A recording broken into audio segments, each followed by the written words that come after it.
Hello future doctors, क्या हालचाल। This is your educator Ashutosh. तो आज हम यहाँ पर लेके आए हैं आपका मॉक मॉक टेस्ट वन का वीडियो सॉल्यूशंस। जिसमें आपका आया था सिलेबस क्या था, मोल कॉन्सेप्ट था। ठीक है, तो उसके यहाँ पर वीडियो सॉल्यूशंस हम लेके आए हुए हैं। इसे बहुत अच्छे से हम बनाएंगे, आपको हर एक चीज समझ आएगा। ठीक है, और आप इसे टैली कर लीजिएगा। और कुछ आपको रेक्टिफिकेशन की अपने इसमें जरूरत हो तो आप जरूर कीजिएगा।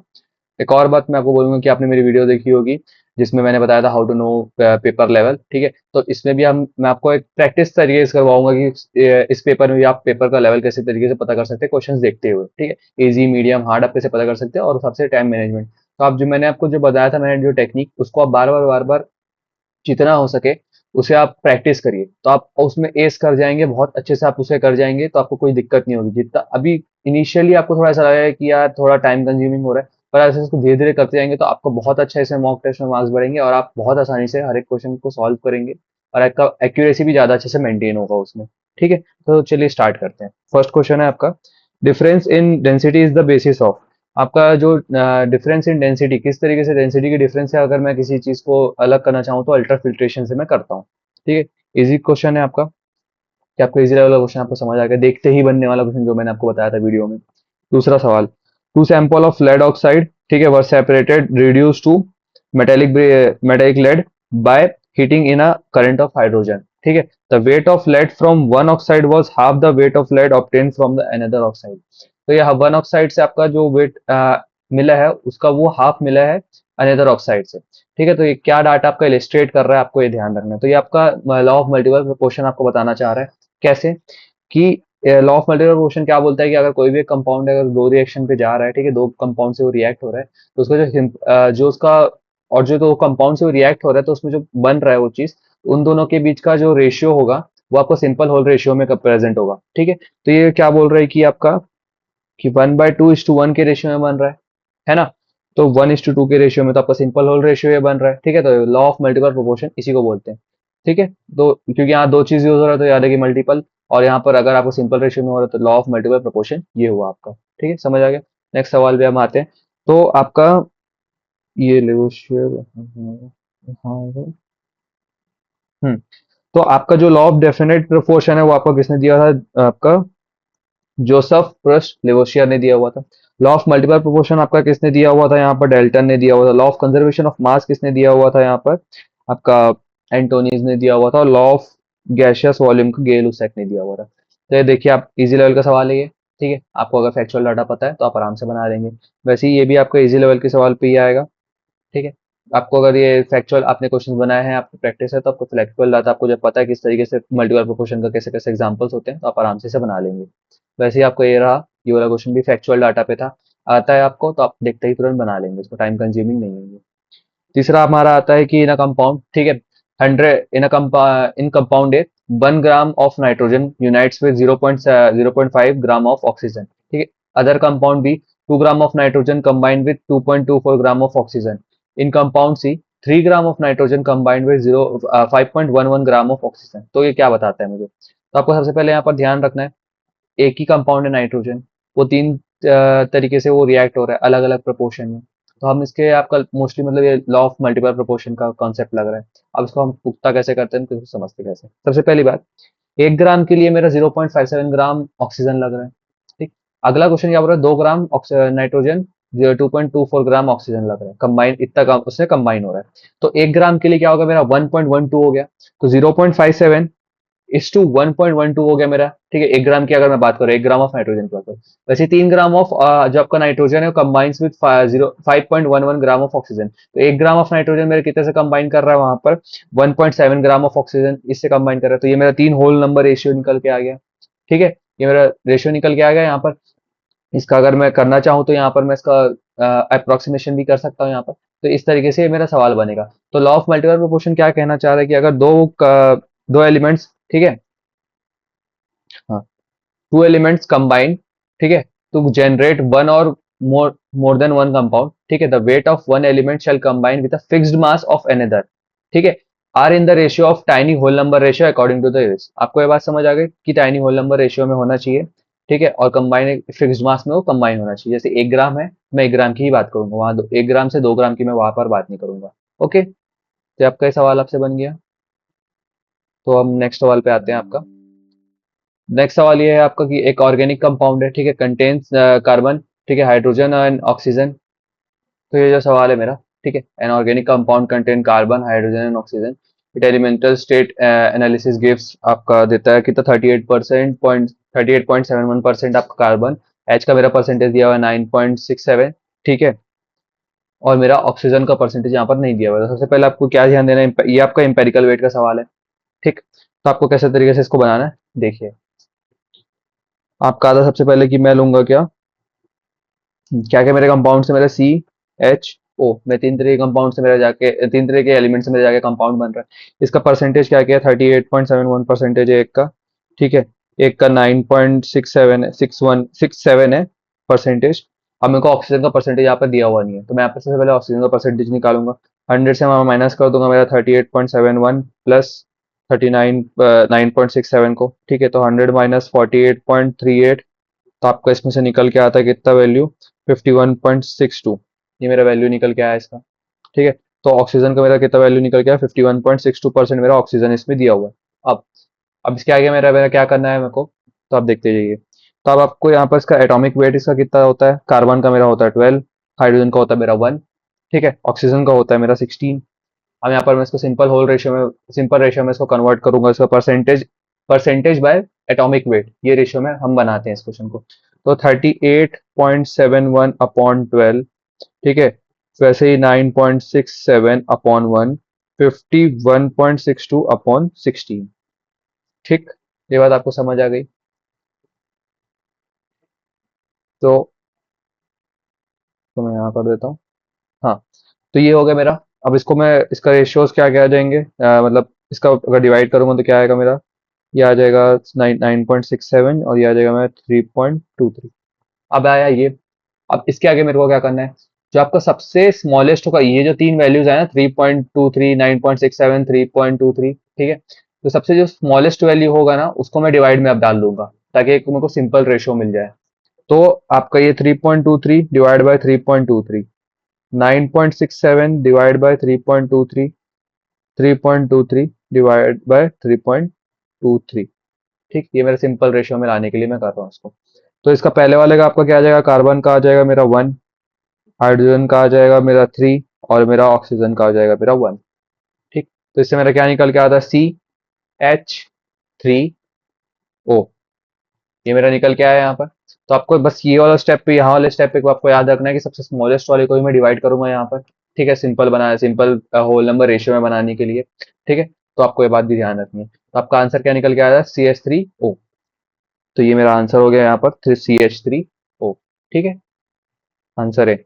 उसके बाद में आता है अगला सवाल आपका, ये आपका आप बोल सकते हैं एक तरीके से मीडियम लेवल का सवाल है, अगर मिनट के हिसाब से बात करूँ तो, क्योंकि इसमें कैलकुलेटिव सवाल है, कैलकुलेटिव भी है, काम भी, आपको थोड़ा दिमाग भी लगाना पड़ रहा है, आपको ऑक्सीजन का भी परसेंटेज निकालना पड़ रहा है, तो आपका मीडियोकर लेवल का सवाल हुआ है, ठीक। नेक्स्ट सवाल पे हम आते हैं।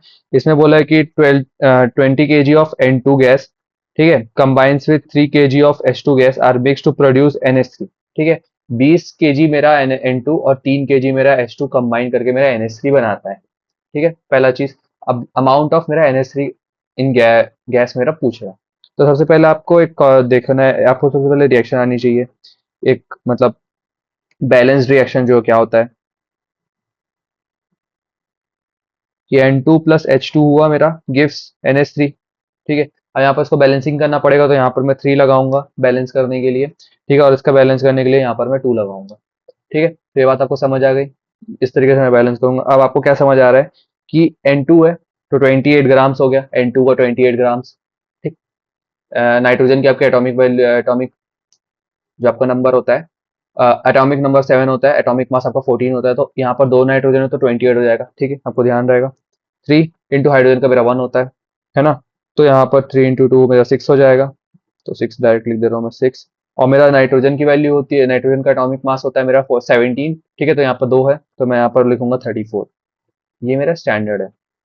तो 28 ग्राम of nitrogen combines with 6 gram of hydrogen to give 34 gram of this, ठीक। ये मेरा हुआ मेन कंसेप्ट। अब अब क्या है यहाँ पर, तो यानी कि 14 ग्राम मेरा 3 ग्राम हाइड्रोजन से रिएक्ट होकर मेरा 17 ग्राम मेरा NH3 बनाएगा, ठीक है, अब स्टाइकोमेट्री का मैं आपको इसलिए बहुत धीरे धीरे समझा रहा हूँ, स्टाइकोमेट्री बहुत ध्यान से समझिए। ठीक। तो यहाँ पर क्या होता है कि आपको दिया हुआ है कितना, यहाँ पर 20 ग्राम दिया हुआ है, मतलब 20 kg, तो ग्राम और केजी हम एक बराबर ही हम समझ रहे हैं इस क्वेश्चन में। ठीक है, तो आपका यहाँ पर 20 kg दिया हुआ है नाइट्रोजन। ठीक है, और 3 kg दिया हुआ है आपका H2, और 17, और आपका अमाउंट पूछ रहा है किसका, NH3 का। तो सबसे पहले आपको चीज याद देनी है कि जो मेरा 3 ग्राम है, ठीक है, एक्स्ट्रा यहाँ पर, तो यहाँ पर जो है मेरा 3 ग्राम जो है वो मेरा 14 ग्राम से ही रिएक्ट कर सकता है, यानी कि मेरा जो 3 किलो अगर मेरे पास हाइड्रोजन है, तो वो मेरे 14 किलो ऑफ नाइट्रोजन से ही ऐड करके 17 किलो ऑफ मेरा ये बना सकता है, NH3 बना सकता है। तो मेरा 3 किलो मुझे हाइड्रोजन दिया हुआ है, पर यहाँ पर 20 किलो मुझे आपका क्या दिया हुआ है, नाइट्रोजन दिया हुआ है। तो यहाँ से मैं आपको लिमिटिंग रिएजेंट का भी एक कॉन्सेप्ट आपको बता दे रहा हूँ इस क्वेश्चन में, कि देखो अब आपके पास में कम क्या पड़ गया, आपके पास नाइट्रोजन पे आपके पास 6 किलो और एक्स्ट्रा है नाइट्रोजन में। ठीक है, 20 kgs है और 14 kgs में आपका प्रोडक्ट बन जा रहा है, तो आपके पास 6 किलो एक्स्ट्रा है नाइट्रोजन, और आपके पास तो 3 किलो ही है आपके पास हाइड्रोजन। ठीक है, आप इससे ज्यादा आपके पास अमाउंट नहीं है ना। अगर आपके पास नाइट्रोजन बचा पर आपका हाइड्रोजन आपका खत्म हो गया, यहाँ पर आपका कौन सा आपका कंपाउंड कैसे बनेगा, नहीं बनेगा आपका कंपाउंड। तो आपका यहाँ पर हाइड्रोजन क्या हो गया, एक लिमिटिंग रिएजेंट हो गया। ठीक है, यानी कि लिमिट में है, और आपका जो नाइट्रोजन है वो आपका एक्सेस रिएजेंट हो गया। तो आपके पास ये इसका भी कॉन्सेप्ट आपको समझ आ गया। तो इससे मेरा क्या आंसर आता है, यहाँ पर 17 kg का आपका आंसर आता है। ठीक है, 17 kg इसका प्रोडक्ट बनेगा। 3 3 kg मैं हाइड्रोजन ले रहा हूँ, 14 kg मैं नाइट्रोजन ले रहा हूँ, 17 kg उसका प्रोडक्ट बन रहा है यहाँ पर, इससे स्टाइकोमेट्री से। इससे मैं आपको एक और कॉन्सेप्ट समझा दिया, लिमिटिंग रिएजेंट और आपका एक्सेस रिएजेंट वाला। ओके, तो नेक्स्ट सवाल पे हम बढ़ते हैं। तो देखो ये भी अच्छा खासा सवाल था। अगर मैं नीट के इसके पॉइंट ऑफ व्यू से बात करूँ, तो ये मैं आपको मीडियम बेस पे इसको सवाल रखूंगा। ठीक है, नेक्स्ट सवाल में आता है यहाँ पर, the molar solution of H2SO4 is equals to. अब आपको नॉर्मेलिटी और मोलैरिटी के बीच में एक आपको एक इक्वेशन होती है। ठीक है, एक कॉन्सेप्ट है कि molarity is equals to normality upon replaceable H plus ion. वैसे ही मतलब एक एसिड्स के लिए H प्लस आयन होता है, बेस के लिए OH ion, OH minus ion होता है। ठीक है, किसी सॉल्ट के लिए अलग होता है। ठीक है, और किसी और मेटल्स के लिए वगैरह अलग अलग होता है। ठीक, कितना ज्यादा इलेक्ट्रॉन्स रिप्लेनिश कर रहे हैं, वो सब मेटल्स वगैरह के लिए होता है ये सब चीज। तो यहाँ पर आपको क्या पूछ रहा है कि मुलार सॉल्यूशन ऑफ H2SO4 पूछ रहा है। तो मेरा जो H2SO4 है, यहाँ पर एक ये डाइबेसिक एसिड है। ठीक है, यानी कि ये 2H प्लस मेरा प्रोड्यूस करेगा, है ना। तो यहाँ पर N M is equal to N upon कितने हाइड्रोजन मेरा प्रोड्यूस कर रहा है, 2। तो मेरा इसकी मोलैरिटी कितनी निकल के आई, N/2। तो इसका आंसर क्या हो जाएगा, ये। तो ये मेरा क्या इजी लेवल का सवाल हो गया। ठीक है, ये मेरा इजी लेवल का सवाल है, आपको समझ आ गया। इसमें डायरेक्टली बस आपको पता है, ये फॉर्मूला पता है, और आप इसमें से डाले और आपको सवाल बन गया। ठीक, अब अपन नेक्स्ट क्वेश्चन में आते हैं। ये आता है आपका मैच द फॉलोइंग है। ठीक है, तो मैच द फॉलोइंग में अपन आते हैं कि मैच द फॉलोइंग, तो इसमें आपको क्या थोड़ा सॉल्व करना पड़ेगा। मैच द फॉलोइंग ऐसा सेम सवाल आपके नीट में भी आया हुआ है। ठीक, तो मैंने आपको एक वो दिया हुआ था, एक मैंने ट्रिक बनाया, इसमें शॉर्ट्स बनाया हुआ है। कौन सा कि एक वो एक 3 डायरेक्शन से मोल का निकालने का, इधर से वॉल्यूम निकालने का। तो इसको मैं एक बार और आपको बता दे रहा हूँ मैं। ठीक है, तो इसको बनाने का है कि अगर यहाँ पर ये मेरा मोल है, ठीक है, मोल, और यहाँ पर मेरा दिया हुआ है वॉल्यूम। ठीक है, नीचे मेरा दिया हुआ है मास, और इधर पे मेरा दिया हुआ है नंबर ऑफ मॉलिक्यूल्स। ठीक है, या स्पीसीज ऐसे करके। तो इसको बनाने का तरीका क्या है कि यहाँ पर अगर मेरे को वॉल्यूम में, मोल से अगर मेरे को वॉल्यूम बनाना है तो इंटू 22.4 लीटर, यहाँ पर डिवाइड करना है तो 22.4 लीटर। ठीक है, अगर मेरे को मोल से मास निकालना है, तो यहाँ पर मैं मल्टीप्लाई करूंगा एटॉमिक मोलिकुलर वेट से, या एटॉमिक वेट आपकी मर्जी बोल लो। ठीक है, और यहाँ पर मैं डिवाइड करूंगा मॉलिक्यूलर वेट से। ठीक है, और मेरे को मास से अगर मोल्स निकालना है, तो मेरे को मास दिया हुआ है, मेरे को मोल्स पूछ रहा है तो। ठीक, वैसे ही मेरा यहाँ पर मॉलिक्यूल्स वाला क्या कॉन्सेप्ट लगता है कि अगर मेरे को मॉलिक्यूल से मोल्स निकालना है, तो मैं इसको मल्टीप्लाई करूंगा इंटू Na, और यहाँ पर अगर मैं उल्टा जाता हूँ तो यहाँ पर मैं डिवाइड कर दूंगा Na से। Na मेरा क्या है, एवोगैड्रो नंबर है, इसका वैल्यू होता है 6.022 इंटू 10 की पावर 23। ठीक है, ये आपकी वैल्यू होती है इसकी। तो इस तरीके से है। तो अब आपको समझ आया आपको क्या पूछ रहा है यहाँ पर कंसेप्ट। अब यहाँ पर देखिए कि आपसे पूछ रहा है, आपको क्या दिया हुआ है, मास दिया हुआ है, और आपको पूछा है मोल्स के फॉर्म में, है ना। तो ये आपका मास है, आपको पूछा है मोल्स। तो आपको क्या निकालना है, मास से आपको मोल्स निकालना है, तो यानी कि आप क्या करोगे, divide by its atomic weight. ठीक, सबसे पहले अब अपन बनाते जाते हैं। मेरा एच का एटॉमिक वेट कितना है, तो मेरा 28 अपॉन एच का मेरा एटॉमिक वेट होता है 4। ठीक है, जैसे मेरा कितना निकल के आया, मेरा 7 मोल्स तुरंत निकल के आ गया। आसानी से आपसे बना ये वाला सवाल। ठीक है, 7 मोल्स मेरा तुरंत निकल के आ गया। नेक्स्ट में आते हैं, अपन आते हैं 46 ग्राम ऑफ Na दिया हुआ है। ठीक है, तो इसका एटॉमिक नंबर मेरा Na का, एटॉमिक मास मेरा Na का क्या होता है यहाँ पर, 23 होता है। 46 अपॉन 23, तो इससे कितना निकल गया, 2 मोल्स मेरा निकल के आ गया। ठीक है, 60 ग्राम ऑफ Ca दिया हुआ है। ठीक है, तो 60 अपॉन मेरा मॉलिक्यूलर वेट ऑफ कैल्शियम मेरा कितना होता है, 40 होता है, 1.5 हो गया। ठीक है, उसके बाद मेरा एल्यूमिनियम 27 दिया हुआ है ग्राम, और उसका मोलिकुलर वेट मेरा भी होता है 27 होता है, तो इसका कितना आ गया, 1 मोल। यानी कि एच का मेरा कितना आया, 7 मोल। ठीक है, तो मतलब ए का क्या हो गया मेरा, क्यू, तो ए का मेरा हुआ क्यू। ठीक है, तो इससे आप आसानी से बना लेंगे। वैसे ही मेरा नाइट्रोजन का, सोडियम का मेरा 2 होता है, 2 मोल्स। ठीक है, ये मेरा 2 मोल्स। कैल्शियम का मेरा 1.5 मोल्स। ठीक है, और एल्यूमिनियम वाले का मेरा 1 मोल्स।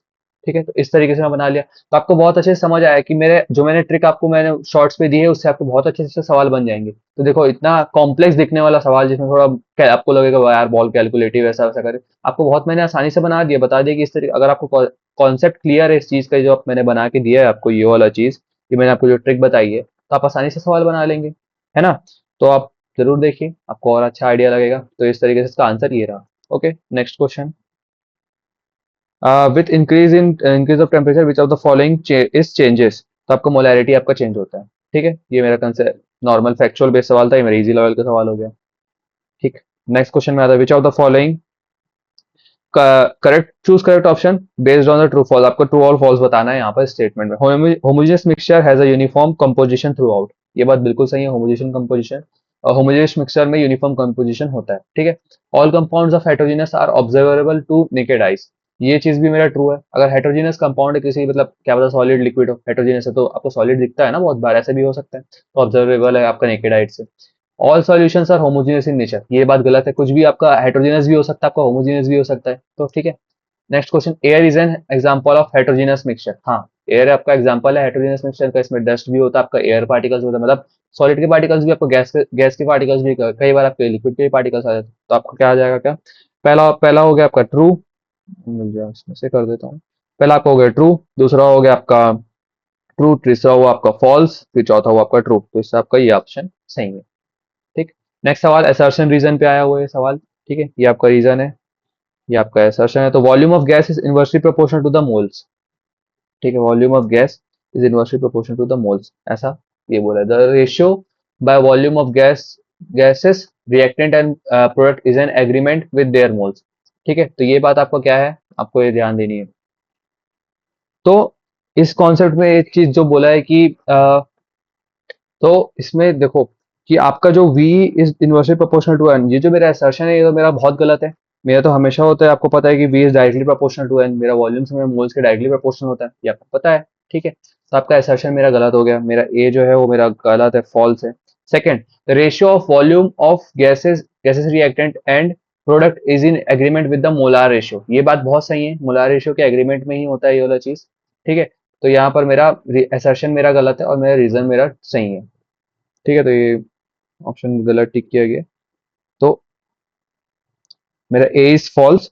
ठीक है, और मेरा बी इज करेक्ट। ठीक है, रीजन इसका, बट इसका रीजन बहुत सही है। ठीक है, इसका रीजन सही है, पर इसका असर्शन इसका गलत है। ठीक, आपको ये बात समझ आ गई।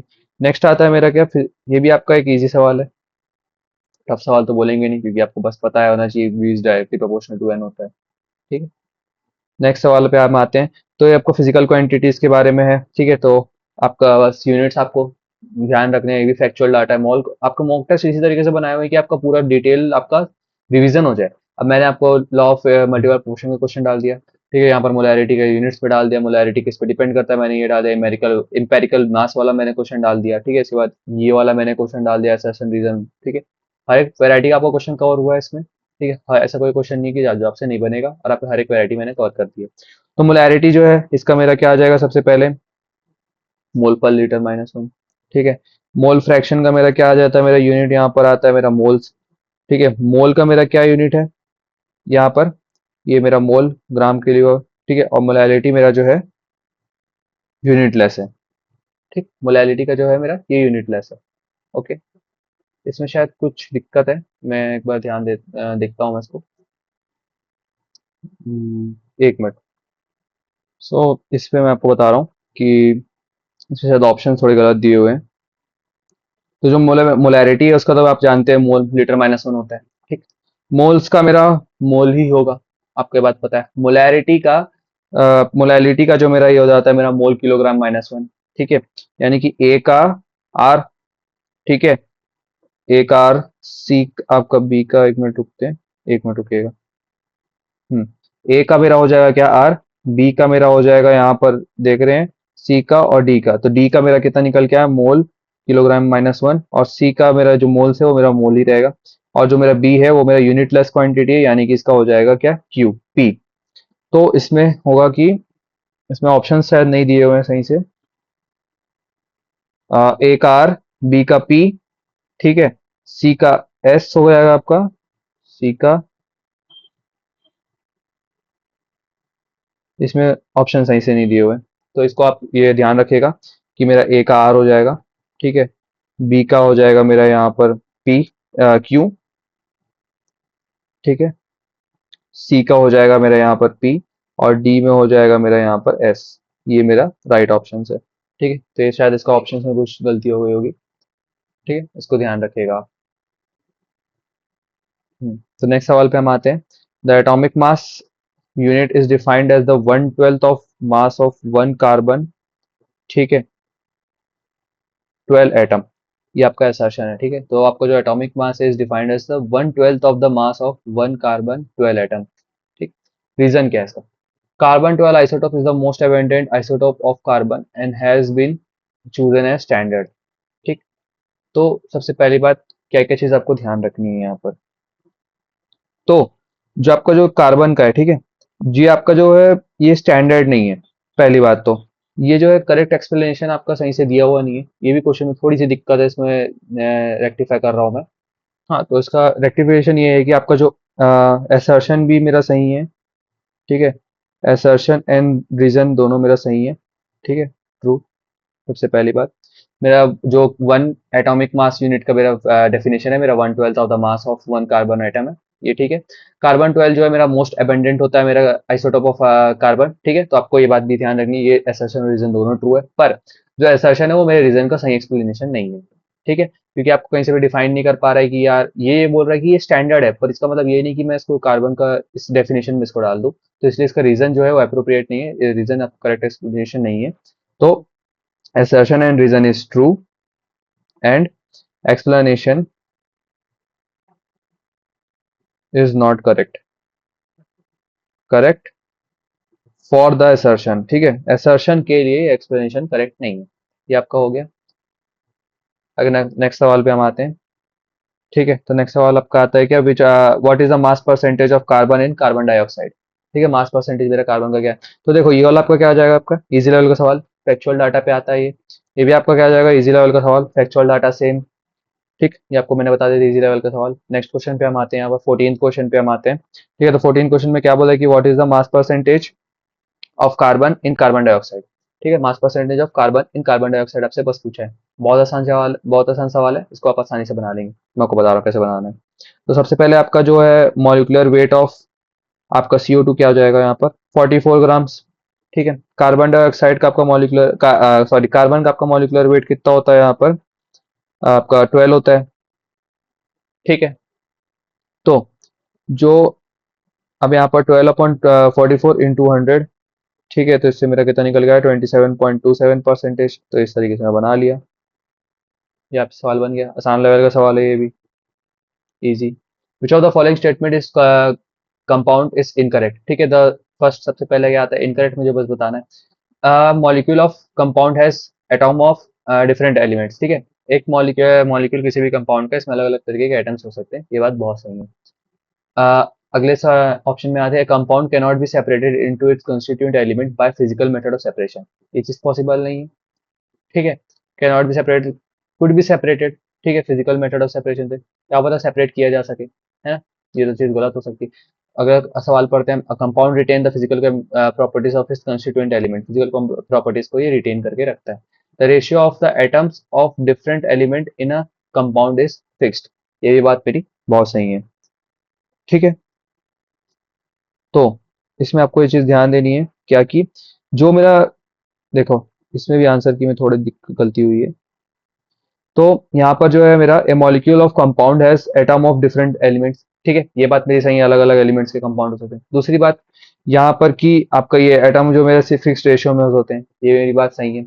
A compound cannot be separated into its constituent compound by physical method of separation. अब मैं किसी फिजिकल मेथड ऑफ सेपरेशन से मैं किसी दो कंपाउंड को सेपरेट नहीं कर सकता, मुझे क्या पता कि वो कौन सा वो कंपाउंड है, कौन सा ये कंपाउंड है, मुझे सेपरेट तो नहीं कर सकता। पर एक कंपाउंड जो है वो अपना फिजिकल प्रॉपर्टी रिटेन नहीं कर पाता। ठीक है, अगर हाइड्रोजन को मैं किसी एक दूसरी चीज में डालता हूँ जो कि सॉलिड है, तो अपना थोड़ी ना वो गैस के फॉर्म में ही पड़ा रहेगा, वो तो आके सॉलिड के फॉर्म में बन जाएगा। तो अपना केमिकल कंस्टिट्यूएंट वो ऐसा नहीं है कि वो रिटेन कर रहा है, वो चेंज कर रहेगा। ठीक है, तो ये आपका ऑप्शन गलत है, तो ऑप्शन थर्ड इज रॉन्ग। ठीक, तो आपका इजी लेवल का सवाल था ये। थोड़े कुछ आंसर की में थोड़े बहुत दिक्कत है, उसके लिए आई एम सॉरी। ठीक है, एडिटर की तरफ से कुछ कुछ दिक्कत आई हुई है इसमें, तो उसको रेक्टिफाई हो जाएगा नेक्स्ट टाइम पे। ओके, तो नेक्स्ट क्वेश्चन में हम आते हैं assertion में। the empirical mass of ethane जो है is half the its molecular weight। ठीक है, तो जो empirical formula represent the simplest whole number ratio of atom various atom present in the compound। ठीक है, सबसे पहली बात आपका empirical formula क्या है, सबसे पहले इसका इथेन क्या है। इथेन होता है मेरा CH2H4 होता है मेरा इथेन, इथीन सॉरी, इथीन जो है मेरा C2, आपका इथीन दिया होता है C2H4 होता है। ठीक है, इसका एम्पेरिकल मेरा क्या हो जाएगा, CH2 और 2 बाहर हो जाएगा। इस तरीके से मैं एम्पेरिकल में बता दूंगा। ठीक, ये बात आपको समझ आ गया। तो इस पे आप देखिए, अगर जो इसका मॉलिक्यूलर वेट मान के चलिए एक्स है, ठीक है, तो इसका मतलब कुछ भी आप मान के चलिए, तो इसका अगर वाई है, तो मेरा जो एक्स है वो मेरा क्या हो जाता है, 2 टाइम्स मेरा वाई हो जाएगा ना ये, है ना, क्योंकि इसका यार 2 टाइम्स हो रहा है ना यहाँ पर इसमें। समझ आ रहा होगा, अगर इसका 14 है तो उसका अगर मैं 14 को 2 से अगर मल्टीप्लाई करूंगा तो इस टाइप से हो जाएगा। तो ये आपका जो empirical mass of ethane is half the molecular मास है, तो यही बात ये बोला है ना। तो जो मेरा इंपेरिकल मास क्या हो जाएगा ये, एक मिनट, हाँ, तो इंपेरिकल मास ऑफ इथेन जो है, जैसे कि मान के चलो इथेन का मेरा दिया हुआ है 40 है, तो इसका इंपेरिकल आपका देख रहे हैं कि आपको उसको टू टू से मल्टीप्लाई करना पड़ेगा, तब आपका मतलब 2 से डिवाइड करना पड़ेगा, तब उसका इंपेरिकल फॉर्मूला बन के आता है। ठीक है, तो इससे आपको समझ आएगा कि इसका हाफ के, अगर इसका 40 है इथेन का, तो उसका इंपेरिकल का 20 होगा करके, ये बात आपको समझ आ गई। तो असर्शन और रीजन दोनों सही है, और करेक्ट एक्सप्लेनेशन भी इसमें दिया हुआ है। ओके, नेक्स्ट क्वेश्चन, ये भी मेरा इजी टाइप का ही सवाल था, इजी में रहूंगा मैं। The number of significant number in the three numbers, 161 centimeter, 0.161 centimetre, 0.016 centimetre.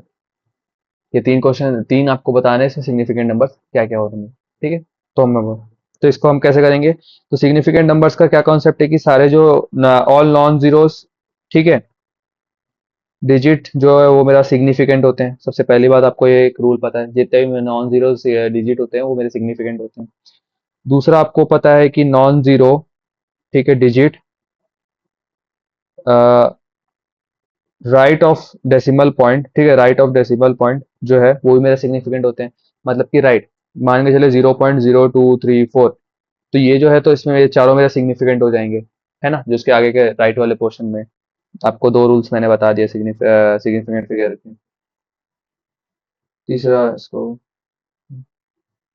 हाँ, तो तीसरा इसका रूल अब आता है। तीसरा रूल आपका क्या है यहाँ पर, कि zero to the left is non significant है। ठीक है, यानी कि 0.023 है, तो ये मेरा तीन सिग्निफिकेंट फिगर्स तो ये हुए ना, ये तो मेरा अनसिग्निफिकेंट फिगर है, मतलब नॉट सिग्निफिकेंट है ये फिगर मेरा है।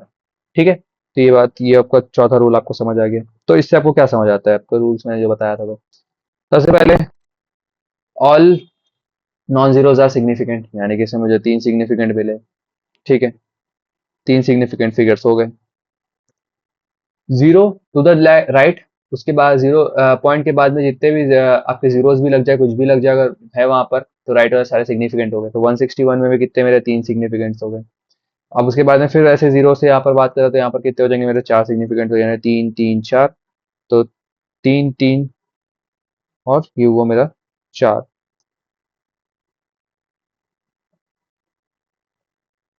ठीक है, तो 0.061, 0.001,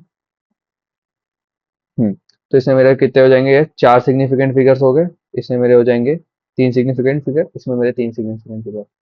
ठीक है, पर इसमें एक चीज आपको ध्यान रखनी बहुत अच्छे से कि जीरो के बाद जितने डेसिमल्स है ना वो हम नहीं गिनेंगे, जो सिर्फ नॉन जीरो नंबर्स है वही मेरे सिग्निफिकेंट होते हैं जीरो के पॉइंट के बाद में। ठीक है, तो आपको ध्यान रखनी है यहाँ पर ये चीज। इसमें थोड़ा सा ग्लिच हो गया कि जो ये है मेरा 0.0161, तो जीरो जो नॉन जीरो, ठीक है, after decimal, non zeros after decimal, accepting zero, zero को मैं छोड़ के अगर बात कर रहा हूँ तो वो मेरे सिग्निफिकेंट होंगे। तो इसमें मेरे तीन सिग्निफिकेंट होंगे, मैं जीरो को यहाँ पर नहीं ले रहा हूँ, तो इसमें मेरा तीन सिग्निफिकेंट होगा। ठीक है, थ्री थ्री थ्री मेरे तीन तरीके सिग्निफिकेंट्स हो गए। ठीक, नेक्स्ट सवाल, the number of proton neutron and electron, ये भी मेरा इजी लेवल का सवाल था। अगर आपको सिग्निफिकेंट फिगर्स के आपको रूल्स याद है तो आप आराम से बना लेंगे। नेक्स्ट सवाल पे हम आते हैं, यहाँ पर प्रोटॉन न्यूट्रॉन इलेक्ट्रॉन। ठीक है, तो 175/71, इसका मतलब ये इस तरीके से हम रिप्रेजेंट करते हैं ना इसको, 175 अपॉन ऐसे करके, तो उस फॉर्म में बताया वो बस वहां पर सबस्क्रिप्ट लोअर स्क्रिप्ट में नहीं आया है। तो इसमें आपको क्या क्या बताना है, तो ये मेरा क्या बताता है, मास नंबर। ठीक है, मॉलिक्यूलर वेट, यहाँ पर ये क्या बताता है, मेरा atomic number, atomic weight, atomic number, sorry, atomic number. ये होता है मेरा क्या, मॉलिक्यूलर वेट। ठीक, अब को क्या क्या ध्यान देना है, तो जो मेरा मास नंबर है, ठीक है, सबसे पहले तो respectively the number of proton neutron and electron ना, तो मेरा ए जो होता है यानी कि एटॉमिक वेट जो होता है, ठीक है, वो मेरा एन प्लस पी होता है, आपको पता है। ठीक है, तो ये मेरा 175 दिया हुआ है।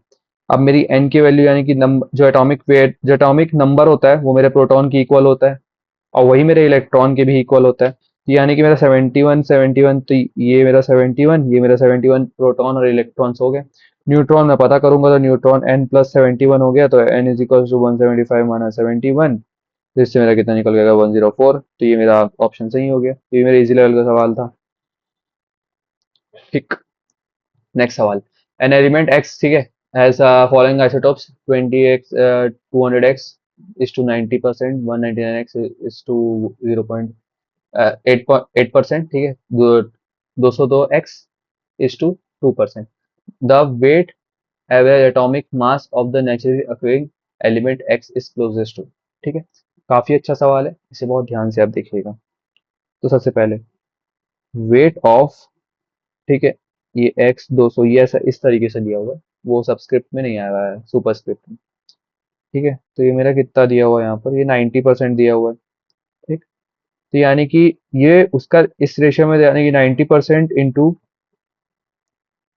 100 to 200 इस तरीके से बनेगा। ठीक, तो उसका 200 का 90% दिया हुआ है ना, तो इस तरीके से इसका परसेंटेज में कितना आया, ये 180 यू। ठीक, दूसरा आता है वेट ऑफ x199, ठीक है, इसका कितना दिया हुआ मेरा 8%, तो 8/100 इंटू 100, सॉरी 199, तो ये मेरा कितना निकल के आएगा, 15.92 यू। ठीक है, तीसरा मेरा आता है कि यहाँ पर वेट ऑफ x202, ठीक है, इज इक्वल टू 2%, तो यानी कि 2/100 इंटू 202 इज इक्वल टू मेरा कितना आता है, 0.04। ठीक है, तो इसका कितना निकल गया, 180 यू, है ना।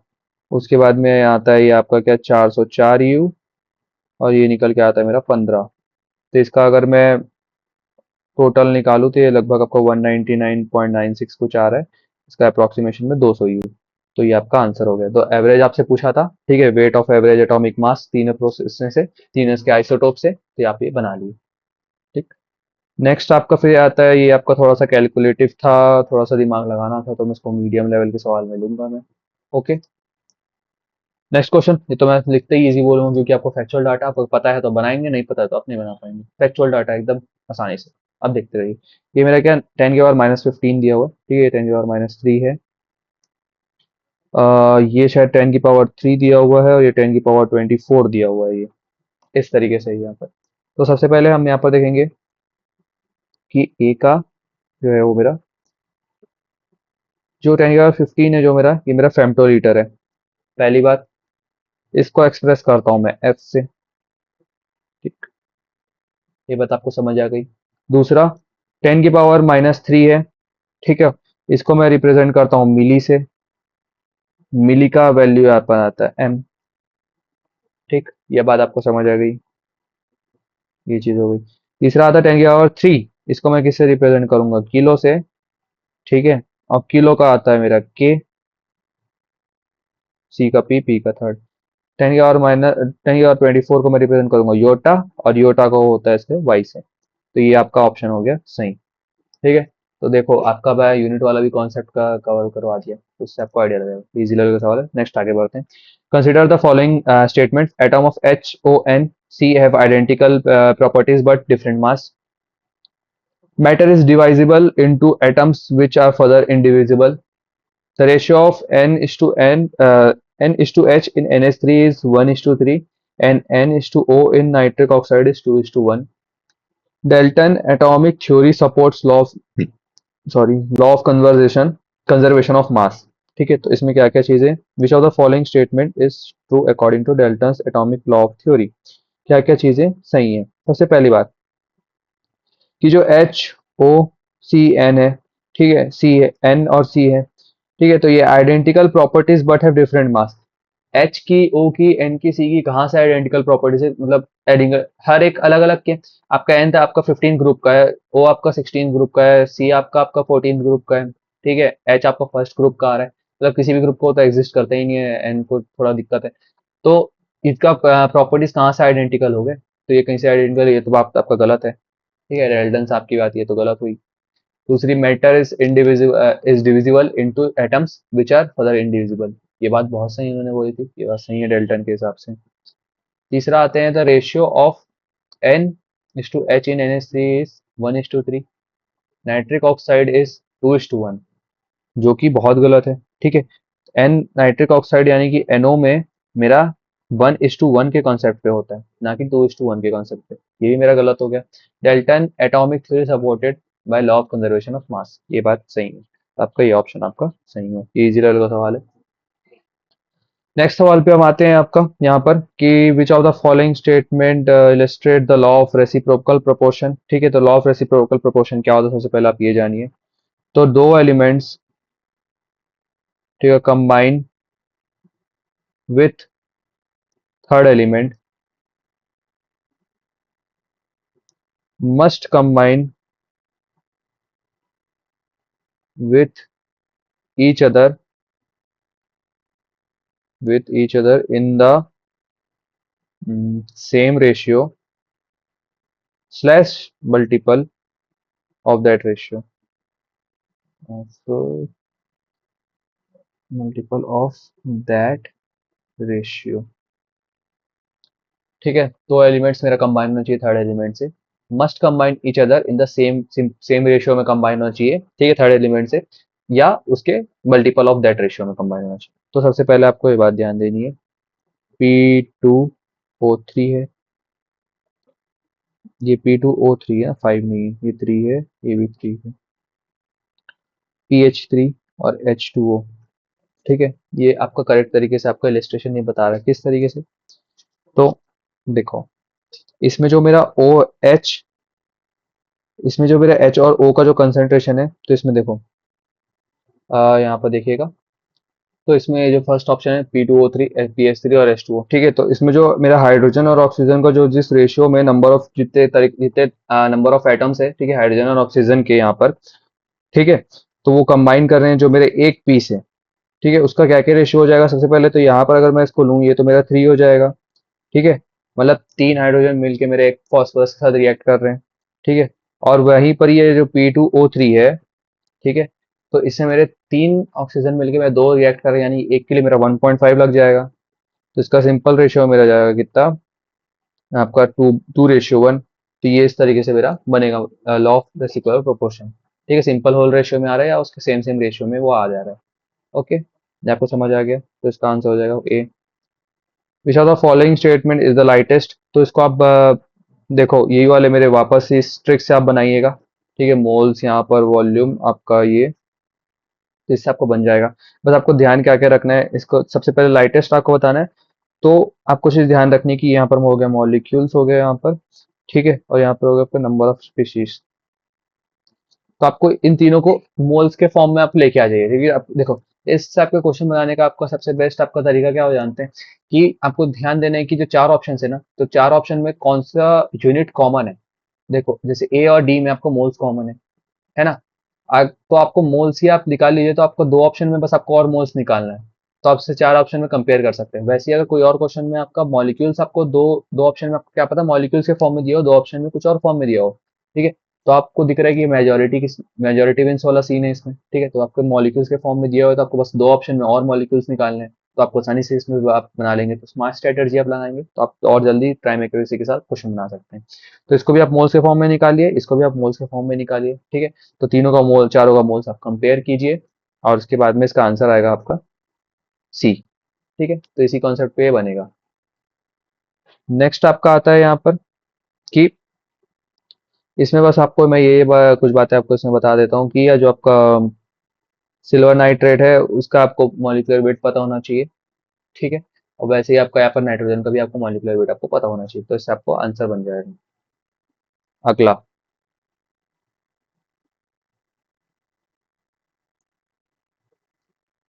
which how many moles of lead ठीक है chloride will be form from a reaction between PbO इतना ग्राम और HCl इतना ग्राम, ठीक है। तो PbO प्लस HCl, तो ये मेरा क्या बनाता है, PbCl2 बनाता है प्लस H2O बनाता है। ये मेरा हो गया क्या, रिएक्शन, ठीक है। ये मेरा है क्या, रिएक्शन है, ठीक। अब इसमें क्या बोल रहा है कि इसमें ये बोल रहा है इसका सबसे पहले मैं एटॉमिक मास निकालूं तो 223 ग्राम इसका निकल के आएगा, आई गेस 223 ग्राम होगा इसका, ठीक है। और इसका हो जाएगा मेरा 73, यहाँ पर दो है, ठीक है। एक HCl का मेरा होता है 35.5, ठीक है, 36.5 सॉरी। और उसका दो HCl यहाँ पर यूज हो रहा था, आपका टोटल मल्टीप्लाई का 2 से इसको मल्टीप्लाई करूँगा, 73 ग्राम्स हो गए, ठीक।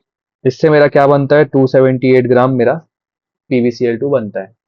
तो आपसे अब क्या बोला है यहाँ पर, आपको पहले स्टाइकोमेट्री, मेन स्टाइकोमेट्री पे आपको रिएक्शन लिखना है, उसको बैलेंस करना है, उसके बाद उसको स्टाइकोमेट्री पे लेके आना है कि क्या क्या सीन कैसे कैसे होता है। तो आपको समझ आएगी इतना ग्राम PbO, इतना ग्राम आपका HCl, इतना ग्राम आपका PbCl2 बनाता है। आपको ये बात समझ आ गया। अब आप क्वेश्चन की बातों में, अब आप क्वेश्चन पढ़िए, ठीक है। अब देखें, तो मुझे क्या बोला गया है कि यहाँ पर मुझे ये बोला गया है ये आपका इतना इतना है। तो अब मेरा गिवन वेट कितना है, 0.6.425, और ये मेरा इतना दिया हुआ है, तो मेरा ये कितना निकलेगा, ये कितना ग्राम बनेगा। तो इसको मैं मोल्स के फॉर्म में पहले निकालूंगा, तो 6.5 अपॉन 223, तो इसका मोल आ जाएगा 0.029, इसका आ जाएगा मेरा मोल 3.2 अपॉन 73, तो इसका आ जाएगा मेरा 0. आपका 0877, ठीक। ये इसका मोल निकल के आएगा, ये इसका मोल निकल के आएगा, तो इसका मोल कितना निकल के आता है मेरा यहाँ पर, 0.029 of this react with, so 0.029 PbO2 react with 0.0877, 0.0877 से ये रिएक्ट कर रहा है। तो बड़ा क्या हुआ, 0.029 बड़ा हुआ कि 0.08 बड़ा हुआ, तो 0.08 बड़ा हुआ, ठीक। वापस इसमें अब कंसेप्ट क्या लगता है यहाँ पर मेरा, लिमिटिंग और एक्सेस रिएजेंट का, ठीक। तो ये मेरा हो गया क्या, लिमिटिंग रिएजेंट, ये हो गया मेरा एक्सेसिव रिएजेंट। तो यानी कि मुझे, मेरे पास जब इतना ही PbO पड़ा हुआ है तभी तो मेरा उतना ही PbCl2 बनेगा, ठीक है। तो मेरे पास अगर इतना बन है मेरे पास PbO, तो मैं उतना ही अपना HCl को यूज करूंगा, और मैं उतना ही अपना PbCl2 बना के दूंगा, तो इसका आंसर आ जाएगा मेरा डी। ये बात आपको समझ आ गई, लिमिटिंग रिएजेंट और एक्सेसिव एक्सेस रिएजेंट का जो आपको कंसेप्ट है, बहुत इंपॉर्टेंट कंसेप्ट है। आपको बहुत सारे इसमें सवाल बनेंगे, स्टाइकोमेट्री पे भी आपको बहुत आसानी से सवाल बनेंगे। नेक्स्ट क्वेश्चन पे हम आते हैं यहाँ पर, ठीक है। 10 मोल ऑफ 2 NaOH, ठीक है, एडेड टू 200 ml ऑफ 0.5 इसमें, तो आपको फाइनल कंसेंट्रेशन ये आपको वही M1V1 प्लस M2V2, ठीक है, प्लस गिव्स M1 आपका जो भी है M फाइनल और V फाइनल आपका निकल के आता है, ठीक है। इस तरीके से है ये। तो इसमें आपका क्या दिया हुआ है, यहाँ पर सबसे पहले आपको ध्यान रखना है, 2m दिया हुआ है। आप आपको देखो यूनिट देखो, ml लिखा हुआ है, इसको आपको लीटर में कन्वर्ट करना है, ठीक है। तो 10/1000 प्लस M2 मेरा कितना दिया हुआ है यहाँ पर, 0.5 दिया हुआ है, इसको वापस से ml में दिया है, उसको लीटर में कन्वर्ट कीजिए, ठीक है। अब अब क्या हुआ, 200 ml ये दिया हुआ है, 10 ml वो दिया हुआ है, तो ये टोटल कितना हुआ 210 ml। फाइनल वॉल्यूम का कंसंट्रेशन कितना हुआ 210 ml। तो एम एफ इंटू 210, ठीक है, अपॉन 1000। ये बात आपको समझ आ गई। तो आपको आप ये बनाएंगे इस तरीके से, तो 0 0 कट गया, 2/100 हुआ, ये 0 0 0 0 कट गया, तो ये मेरा कितना निकल के आया 0.5 इंटू 2 m 21 अपॉन 10, इस तरीके से निकल के आया। अब इसको और फर्दर सॉल्व करेंगे, तब क्या m की वैल्यू आ जाएगी 0.57। तो ये हो गया आपका 0.57, ठीक है। मीडियम लेवल का सवाल है, थोड़ा सा दिमाग लगाना है, या तो अब थोड़ा सा कैलकुलेशन है, ठीक है, इतना फिजिकल केमिस्ट्री में आते रहता है, तो उसको मैं फिजिकल केमिस्ट्री के हिसाब से तो एक इजी लेवल का सवाल बोलूंगा, ठीक है। बस आपको कैलकुलेट, थोड़ा सा कैलकुलेशन करना है। ये आपका है मीडियम लेवल का सवाल, ठीक। ये भी आपका इजी लेवल थोड़ा कैलकुलेटिव है, चलो दो ऑप्शन पर आपका ऐसे दिया हुआ है, इस तरीके से क्वेश्चन आता है, तो मैं उसको भी चलो मीडियम ले लेते हैं, ठीक है। ये आपका मतलब डायरेक्टली सवाल है, तो इजी लेवल का सवाल हो गया ये। ये आपका इजी है, मैंने यहाँ पर इजी लिख ही दिया था, इजी लेवल का सवाल है ये, ठीक। नेक्स्ट सवाल पे हम आते हैं, the number of maximum molecules. Same मेरा ट्रिक लगाइएगा, सब बनेगा। देखिए वहां पर वापस से आप इस बार देखिए, दो जो क्वेश्चन है, दो जो ऑप्शन है आपका लीटर में दिया हुआ है, एक ऑप्शन, दो ऑप्शन आपका ग्राम में दिया हुआ है। अब आपकी मर्जी, आप इसको मोल्स के फॉर्म में, आपको पूछा वैसे तो आपको मॉलिक्यूल्स के फॉर्म में, तो आप वैसे निकाले। अगर लाइटेस्ट या हैवीएस्ट पूछा होता तो आप यूनिट वाइज एक यूनिट लेके बना सकते थे। तो आपको मॉलिक्यूल्स के फॉर्म में बनाना है, तो आपको आप आराम से आप बना लेंगे। अब यहाँ पर भी उसी मेरे कंसेप्ट से, उसी मेरी ट्रिक से आप बना लेंगे, ठीक है। तो इसका आंसर मेरा ए हो जाएगा, इसे आप बनाइएगा, ठीक है, आपका बन जाएगा ये सवाल। नेक्स्ट, 2.76 जो है मेरा, ठीक है, gram of calcium sodium, sorry, silver carbonate जो है मेरा, यानी कि Ag2CO3 है ना। हीट कर रहा हूँ मैं उसको स्ट्रांगली, ठीक है, यील्ड रेसिड्यू, एक रेसिड्यू मेरा यील्ड करता है, तो Ag2CO3, ठीक है, तो ये मेरा 4 Ag को यील्ड करेगा प्लस 2 CO2। तो ये मेरा हो जाएगा क्या, आपको, ये मैं इसको डिफिकल्ट लेवल का सवाल लूंगा, क्यों, क्योंकि इसमें अगर आपको रिएक्शन नहीं गिवन है ना, तो आपको रिएक्शन पे दिमाग लगाना पड़ेगा, सिंपल सी बात, ठीक है। अगर आपको रिएक्शन गिवन है तो ये मीडियम लेवल का सवाल हो जाएगा, रिएक्शन नहीं गिवन है तो ये डिफिकल्ट लेवल का सवाल हो जाएगा, ठीक। तो ये आपका रिएक्शन इस तरीके से आपको फिर बैलेंस करके आपको बनाना है। नेक्स्ट, तो इसका मेरा एटॉमिक वेट कितना होगा, Ag2CO3 का मेरा होता है 276 ग्राम होता है। यहाँ पर दो है तो मेरा इतना इंटू 2 करूंगा मैं, ठीक। पहली बात। दूसरी बात कि यहाँ पर मेरा ये कितना बन रहा है, मेरा 4 बन रहा है, तो ये हो गया, ठीक। तो ये बात आपको समझ आ गई। तो 0.76 ग्राम ये है, तो मेरा कितना ग्राम ये बनने वाला है, तो इसको मैं पता, हम सॉल्व करते हैं। सो देखो यहाँ पर, तो ये जो है मेरा, इसका टोटल मेरा जितना भी निकल के आता है, तो उसको तरीके से आपको बता रहा हूँ मैं। तो इतना ग्राम मेरा ये दे रहा है, ठीक है। स्टाइकोमेट्री आप अपन यहाँ पर लगाते हैं, तो इतना ग्राम ऑफ Ag2O3 मेरा इतना उतना मेरा सिल्वर मेरा प्रोड्यूस कर रहा है, 2 इंटू 276 मेरा, इसको आप मल्टीप्लाई कर लीजिएगा। तो ये मेरा इतना ग्राम ये दे रहा है, तो इसका 1 ग्राम मेरा अगर मैं लूंगा Ag2CO3 का, तो वो मेरा 4 इंटू 2 होगा ना, ठीक है। 1 ग्राम अगर मैं मल्टीप्लाई करूँ तो इस तरीके से इतना, इसका 1 ग्राम इतना यील्ड करेगा। तो 1 ग्राम मेरा कितना यील्ड कर रहा है इसके हिसाब से, तो 1 ग्राम मेरा यील्ड कर रहा है यहाँ पर, इसको सॉल्व करके आता है 0.78। 1 ग्राम Ag2CO3 मेरा 0.78 ग्राम ऑफ आपका Ag को प्रोड्यूस कर रहा है, ठीक है। तो मैं कितना यहाँ पर लिया, 2.76 ग्राम्स मेरा कितना Ag प्रोड्यूस करेगा, ठीक। तो 0.78 को मैं मल्टीप्लाई कर दूंगा 2.76 से, तो इसका मेरा आंसर निकलेगा 2.16। इजी लेवल, ठीक है, देखिए आपको सवाल समझ आ गई, कैलकुलेटिव सवाल था, और दिमाग लगाना था स्ट्राइकोमेट्री पे। नेक्स्ट सवाल पे आप आते हैं 28। इफ इतना आपका है, ठीक है, डाइल्यूटेड टू इतना, what will be the concentration, ठीक है। सिंपल सा formula M1V1 is equal to M2V2 हम लगाएंगे यहाँ पर। 500 दिया हुआ है अपॉन 1000 इंटू 5, M2 आपसे पूछा है, ठीक है। डाइल्यूटेड विथ 1500 अपॉन 1000,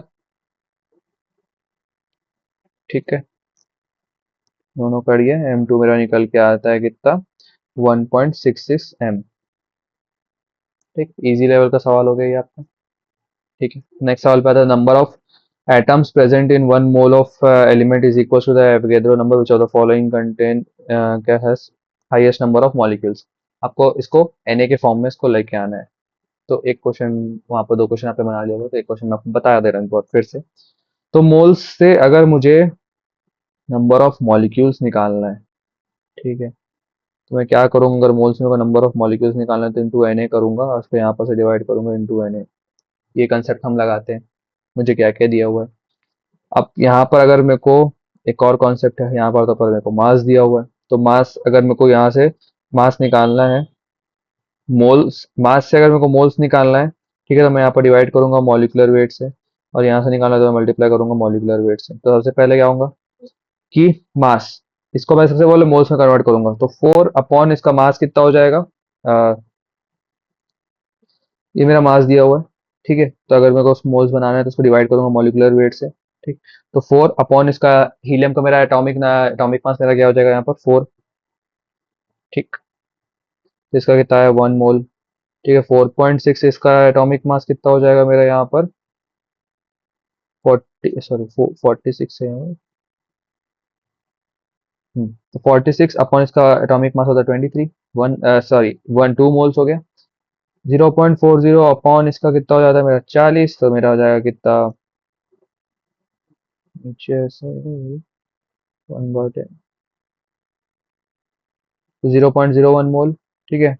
एच का फिर से ये हो गया मेरा सेम, तो 3 मोल, ठीक। तो यहाँ पर मेरे मोल्स क्या क्या निकल के आए, इसके मेरे 1 मोल, इसका मेरा 2 मोल, इसका मेरा 0.01 मोल हुआ, और उसके वाले का मेरा कितना निकल के आया था मेरा 3 मोल्स, ठीक। मेरे 3 मोल्स निकल के आए यहाँ पर। ये बात आपको समझ आई। तो हाईएस्ट, अब आपको क्या करना है, आपको मोल्स से, देखो आपको यहाँ पर मोल से आपको नंबर ऑफ मॉलिक्यूल्स निकालना है, ठीक है। तो आपको मल्टीप्लाई करना है बस इससे। तो जितना ज्यादा मेरा मोल्स होंगे उसको मल्टीप्लाई करूंगा उतना ज्यादा निकल जाएगा। तो सबसे ज्यादा मोल्स मेरे किसके निकल के आए थे यहाँ पर, आपका ये 12 ग्राम ऑफ इसका, ठीक है। तो उसका 12 ग्राम ऑफ इसका आपका निकल के आया ऑफ हीलियम। तो आपका आंसर क्या हो जाएगा यहाँ पर डी, ठीक है। तो आपको समझ आ गया, कैलकुलेटिव सवाल था मीडियम लेवल का। पर आप देखिए इस तरीके जो ये मेरा है ट्रिक, उससे आप कितने सारे सवाल और आसानी से सब बना सकते हैं, ठीक है। अब वापस से इस सवाल पे आते हैं, नेक्स्ट सवाल पे, 38। 38 पे तो one mole of any substance contain इतना मॉलिक्यूल्स, ठीक है। Number of molecule H2SO4 present in इतने सिंपल सा। सबसे पहले आप देखिए, तो 1 मोल ऑफ एनी सब्सटेंस, ठीक है, कंटेन आपका 0.622 इतना एटम मॉलिक्यूल। तो number of molecules present in H2SO4 present in 100 ml of इतना सॉल्यूशन, आपको कंसेंट्रेशन आपका उसका दिया हुआ है। तो सबसे पहले आप क्या करेंगे, मोलैरिटी का अनुपात आपको मास मोल्स अपॉन वॉल्यूम, ठीक है। तो मोल्स इससे आपका निकल जाएगा M/V। 0.02 आपका ये दिया हुआ है, ठीक है। V आपका कितना दिया हुआ है यहाँ पर 100 तो अपॉन 1000, ठीक है। तो इससे मेरा कितना निकल के आता है 0. इसका 0 0 कर दिया, इसका 0 0 कर दिया, 0.02, ठीक। ये मेरा निकल के आ जाता है, ठीक है। तो इसका कितना मोल्स निकल के आया मेरा 0.002 मोल्स, ये मेरा निकल के आया यहाँ पर, ठीक है। तो अब आपको समझ आ गया इतने मोल्स मेरे निकल के आ गए। ये क्या है, एक डाई बेसिक है, ये भी बात आपको पता है, ठीक है। तो ये आपका नंबर ऑफ मॉलिक्यूल्स कैसे निकलेगा, यहाँ पर इतने मोल्स आपको पता है, इंटू Na, ये आपका नंबर ऑफ मॉलिक्यूल्स हो गए। तो 2 इंटू Na, ये आपको समझ आ रहा है ना, इससे 2 इंटू Na होता है ये वाला, तो इसका ऑप्शन हो जाएगा ये। इजी लेवल का सवाल, थोड़ा सा दिमाग लगाना था बस, थोड़ा घुमा के दिया इसने, है ना। नीट के हिसाब से बोलूंगा तो फिर ये मीडियम लेवल का सवाल हो जाएगा, बाकी इजी लेवल का ही सवाल है।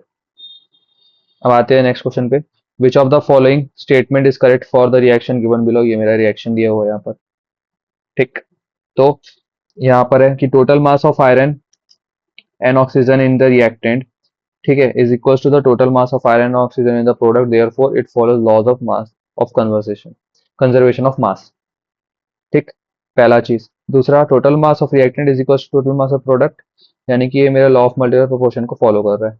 अमाउंट ऑफ Fe2O3 आपको करेक्ट बताना है। Fe2O3, ठीक है, increase can be increased by any of one of the following in excess is can be decrease if the amount of any one of the following is taken in excess. सबसे पहली बात आप ध्यान दीजिए, जो मेरे लास्ट के 2 सवाल थे, ठीक है? The amount of Fe2O3 can be increased by taking any one of the reactant iron या ऑक्सीजन इन एक्सेस। देखो, एक लिमिटिंग रिएजेंट का कांसेप्ट बनता है, ठीक है? तो आप लिमिटिंग रिएजेंट के कांसेप्ट के हिसाब से अगर किसी का भी कंसंट्रेशन बढ़ा देंगे तो एक तो दूसरा लिमिट कर जा रहा है ना, एक आपका एक्सेस हो जाएगा, आपका लिमिट हो जाएगा। तो ये आपका ऑप्शन तो बहुत गलत है, ठीक? ये आपका चौथा वाला भी सेम टू सेम, अगर मैं डिक्रीज कर अगर इसका अमाउंट डिक्रीज हो जाएगा अगर मैं किसी एक को एक्सेस में ले लिया तो। यही बात है, वो प्रोडक्ट तो उतना ही बन रहा है, कुछ ऐसा है वो नहीं हो रहा है। ये भी आपकी बात गलत है। Total mass, third second statement में आता है कि total mass of reactant is equal to total mass of product हो जाता है, therefore law of multiple proportion is followed, ठीक है? तो यहाँ पर मल्टीपल प्रोपोर्शन इस तरीके से फॉलो नहीं करता किया जा सकता, ये आपका थ्रू रेशियो से फॉलो होता है ये चीज, ठीक है? तो ये भी आपका गलत है, तो आपका ऑप्शन हो जाएगा ए। ऑप्शन है आपका सही है, तो आपका ये मीडियम लेवल का सवाल है, अच्छा खासा दिमाग इसमें लगाना है। अगला आता है आपका विच of the following statement indicates the law of multiple proportion, ठीक है? तो आपका लॉ ऑफ मल्टीपल प्रोपोर्शन आपको रेशियो में समझ आ रहा है कि सिंपल होल रेशियो में होना चाहिए यहाँ पर, ये कॉम्बिनेशन में, ठीक है? तो the sample of carbon dioxide taken in any source will be equal, इतना होना चाहिए, ये पॉसिबल नहीं है, हमेशा नहीं होता ये, ठीक? दूसरा, कार्बन डाइऑक्साइड इसमें इसमें आपका उसके साथ फिक्स मास के साथ सिंपल होल रेशियो में ये होगा, तो ये आपका आंसर हो जाएगा सही। When magnesium is combined with, तो आपको इसको ध्यान ध्यान से पढ़ना है, मल्टीपल प्रोपोर्शन का आपको कंसेप्ट पता होगा तो आप आसानी से बना लेंगे, ये मीडिया का लेवल का सवाल है। नेक्स्ट, ये आपका वापस से देखिए वही वाला सवाल आया हुआ जिसमें मेरा ट्रिक लगेगा, ठीक है? आप इसको आसानी से वापस से बना लेंगे, तो इसको प्लीज बना लीजिएगा। आपको कुछ करना है नहीं, बस वैल्यू डालना है फॉर्मूले में और आपका आंसर आंसर आ जाएगा, ठीक? टाइम कंज्यूमिंग है, इस हिसाब से आपका मीडियोकर लेवल का सवाल है ये। तीसरा सवाल आपका 34th आपका आता है क्या कि 0.5 gram of volatile gas upon vaporisation, आपका 45 ml vapour at NTP, which of the following vapour density. Vapour density का आपको मैंने एक फॉर्मूला बता दे रहा हूँ मैं। सबसे पहले एक बात ध्यान दीजिए कि वेट इज इक्वल्स टू आपका mass is equals to density is equals to mass upon volume होता है, ठीक है? तो इसका मैं उल्टा कर दूंगा तो डेंसिटी इंटू वॉल्यूम हो जाएगा, ये आपका इस तरीके से डी इंटू वी हो जाएगा। तो आपका डेंसिटी कितना दिया हुआ है वाटर का 0.89, वॉल्यूम आपको कितना दिया हुआ है 45 ml दिया हुआ है, तो उसको 100 से 1000 से डिवाइड करूंगा, ठीक है? तो ये निकल के मेरा आ जाएगा कुछ 0.05 इंटू 10⁻³ ग्राम्स, ये मेरा वेट निकल के आ गया। अब मेरे को क्या निकालना है यहाँ पर, वेपर डेंसिटी इसका निकालना है, ठीक है? तो वेपर डेंसिटी जो है, vapour density of any substance is the weight of certain volume of substance upon weight of same volume of hydrogen. वो पेपर डेंसिटी का फॉर्मूला क्या होता है, weight of certain volume of substance, ठीक है? Certain volume का उसका जो किसी एक सर्टेन वॉल्यूम में उसका वेट क्या है, divided by weight of the same volume, उसी वॉल्यूम में उसका ऑफ एच, ठीक है? तो ये आपका हो जाएगा। तो ये आपका कितना दिया हुआ है ये वेट वेपराइजेशन पे, कितना है आपका किसी एक सर्टेन वॉल्यूम पे, आपका 0.4 दिया हुआ है। हाइड्रोजन के साथ में आपका निकालना है, यानी कि वाटर की मैं बात कर रहा हूँ, ठीक है? क्योंकि 45 ग्राम ऑफ मेरा वाटर दिया हुआ है ना, और अपॉन वेपराइजेशन, वेपराइजेशन में तो वाटर आता है, मेरा H2 तो आता ही है मेरा गैस में, ठीक है? H2, तो H2 के फॉर्म में आ गया तो आपको 0.05 यानी और -3, तो उसका आपका आंसर आता है 50, हाँ, ये आएगा आपका 59.93। इस आपका ये आपका आंसर हो गया। तो आपको समझ आया कि सबसे पहले मेरे को इस क्वेश्चन में पूछा गया कि इतना ग्राम ऑफ मेरा वोलेटाइल गैस है, on vaporisation gives 45 ml of vapour NTP, तो इसको मेरे को वेपर डेंसिटी पता करना है। तो मेरा वेट कितना दिया हुआ है मुझे, वेट से मैं निकालूंगा सबसे पहले कि डेंसिटी मुझे इतनी दी हुई है, मुझे इतनी वॉल्यूम दी हुई है, तो मेरा कितना आपका जो ये वेपर निकला हुआ है उसका वेट कितना हुआ, सबसे पहले तो आप वेट निकाल लिया। अब आपको क्या पूछा गया कि वेपर डेंसिटी, तो वेपर डेंसिटी का फॉर्मूला क्या है, weight of certain volume of substance, किसी भी एक सब्सटेंस का volume upon weight of same volume of hydrogen, ठीक है? तो आपको इसमें से आप डिवाइड करके आप निकाल लेंगे, ठीक है? मीडियोकर लेवल का सवाल।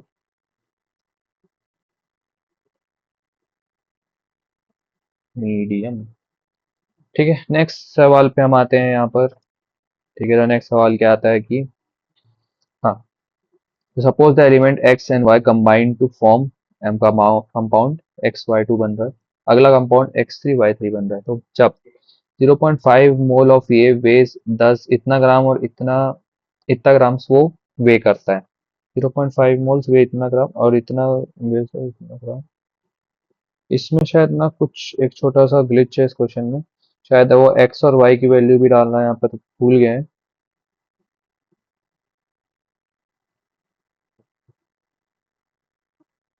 तो इसको अपन देखते हैं, मैं इसको नेक्स्ट क्वेश्चन पे फ्लिप करता हूँ। इसका सॉल्यूशन मैं देखता हूँ मैं, ठीक है। आपको अपडेट कर दूंगा एक बार मैं टेलीग्राम पे, ओके। हाँ, तो if Avogadro number of Na is change from 0.622 से इतना, अगर मैं एवोगैड्रो नंबर चेंज कर दूंगा तो क्या होगा? Definition of mass of mass of definition of mass in units of gram, ये चेंज हो जाएगा। तो क्या क्या चेंजेस आने वाली है, आपको ये सब ध्यान देना है। तो देखिए, तो ये तो चेंज नहीं होने वाला, ठीक है। ये ग्राम का ग्राम जो जैसा है वो यूनिट में वैसे ही रहेगा, उसमें इसका एवोगैड्रो नंबर से कुछ खास मतलब नहीं है। मास of one molecule of carbon आपका ये चेंज हो जाएगा, ठीक है। तो ये आपका फैक्चुअल डाटा है, आपको ध्यान रखना है इस चीज़ को। इजी लेवल के फॉर्म में है ये। क्योंकि अगर मैं एक मोल अगर डिफाइन करता हूँ तो एक मोल मेरा कितना 0.022623 हो जाता है ना। और ये मेरा इक्वस्ट हो जाता है मेरा क्या, 12 ग्राम्स ऑफ कार्बन। अब अगर मैं इसी को चेंज कर दूं तो मेरा एटॉमिक मास, एक मोल का एटॉमिक मास भी तो चेंज हो जाएगा ना, ठीक है। तो ये है मेरा कंसेप्ट। नेक्स्ट आते हैं अपन 37 पे, तो सिलेनियम का इन peroxide, peroxide is anhydrous enzyme is 0.5% by weight। ये minimum molecular weight of peroxide anhydrous enzyme कितना होगा मेरा, ठीक है। तो सपोज मैं कर रहा हूँ यहाँ पर मॉलिक्यूलर वेट ऑफ एंजाइम में कितना ले रहा हूँ यहाँ पर एक्स, ठीक है। तो 0.5% का मतलब मेरा क्या हो जाता है कि मेरा 100 ग्राम में उसका कितना ग्राम होगा, 0.5 ग्राम्स मेरा सेलेनियम का प्रेजेंट होगा, ठीक है। तो कितना 0.5% इसे बोले, अगर मैं 100 की बात करूँ तो उसमें मेरा 0.5 ग्राम ही सेलेनियम मेरा प्रेजेंट होगा, ठीक है। नेक्स्ट, तो एक्स ग्राम ऑफ सेले देखो, तो एक्स ग्राम ऑफ सेलेनियम मेरा जो है वो मेरा ये हो जाएगा ना, ठीक है। 0.5 ग्राम मेरा 100 ग्राम्स इसमें प्रेजेंट है, तो एक ग्राम के हिसाब से मेरा 0.5 इस तरीके से मैं स्टैकोमेट्री लेके बना लूंगा। तो एक्स ग्राम्स मेरे कितना होगा, 0.5 अपॉन 100 इंटू एक्स, इतने मेरे हो गए, ठीक। अब एटॉमिक मेथ मेरा मेरा इतना दिया हुआ है, ठीक है। तो सेवन अब मतलब atomic in x gram of selenium, एक मिनट। तो उस एक्स ग्राम्स ऑफ जो मेरा एंजाइम्स है उसमें मेरा सेलेनियम का वेट कुछ इस तरीके से दिया हुआ है। मैं आपको एक बार वापस समझा दे रहा हूँ, देखो। तो यहाँ पर सबसे पहले मैं मॉलिक्यूलर वेट को इसका जो है वो मेरा किसी एंजाइम का एक्स ले रहा हूँ, पहली बात। तो 0.5% दिया हुआ है, यानी कि मेरा 100 ग्राम में 0.5 ग्राम मेरा सेलेनियम होगा, ठीक है, पहली बात होगी। अब तो उस एक्स ग्राम्स ऑफ एंजाइम में, ठीक है, तो वेट ऑफ मेरा जो सेलेनियम को समझ आया 0.5 ग्राम है अपॉन 100 इंटू एक्स हो जाएगा यहाँ पर स्ट्राइकोमेट्री लगा के मेरा यहाँ पर, ठीक। तो इसका जो अपन अब देखो, तो हेंस आपको वेट कितना दिया हुआ है, एटॉमिक वेट 78.4 दिया हुआ है ना। तो 78.4 is equal to 0.5 upon 100 into X. इससे मेरे एक्स की वैल्यू निकल के आई यहाँ पर 15680, ठीक है। इसको अगर मैं और सॉल्व करूँ तो 1.568 इंटू 10 की पावर 4 इस फॉर्म में है। तो ये मेरा ये हो जाएगा। तो ये आपका डिफिकल्ट लेवल का सवाल आया, ठीक है, पहला डिफिकल्ट लेवल का सवाल। तो इस तरीके से थोड़ा आपको स्ट्राइकोमेट्री में दिमाग लगाना है और इस तरीके से आपका सवाल बनेगा यहाँ पर, ठीक है। Next, 20 gram of magnesium carbonate decompose to give heating 8 gram of ये, what will the percentage of the purity in this in this. इस क्वेश्चन में आपको क्या करना है, देखो। सबसे पहले MgCO3 है मेरा, ठीक है। ये मेरा डिकम्पोज होके मेरा MgO और मेरा CO2 बना रहा है, ठीक। यही बोला है कि इतना है कार्बन डाइऑक्साइड बना रहा है और मैग्नीशियम डाइऑक्साइड बना रहा है, इतना, ठीक। अब what will be the percentage purity of Mg magnesium carbonate in the sample. मेरे को परसेंटेज प्योरिटी में से पूछा है, ठीक। तो परसेंटेज प्योरिटी में कैसे बनाऊंगा, सबसे पहले देखो यहाँ पर। तो अब सबसे पहले यहाँ पर मोल्स निकालूंगा, मोल्स ऑफ MgCO3 निकलेगा यहाँ पर, ठीक है।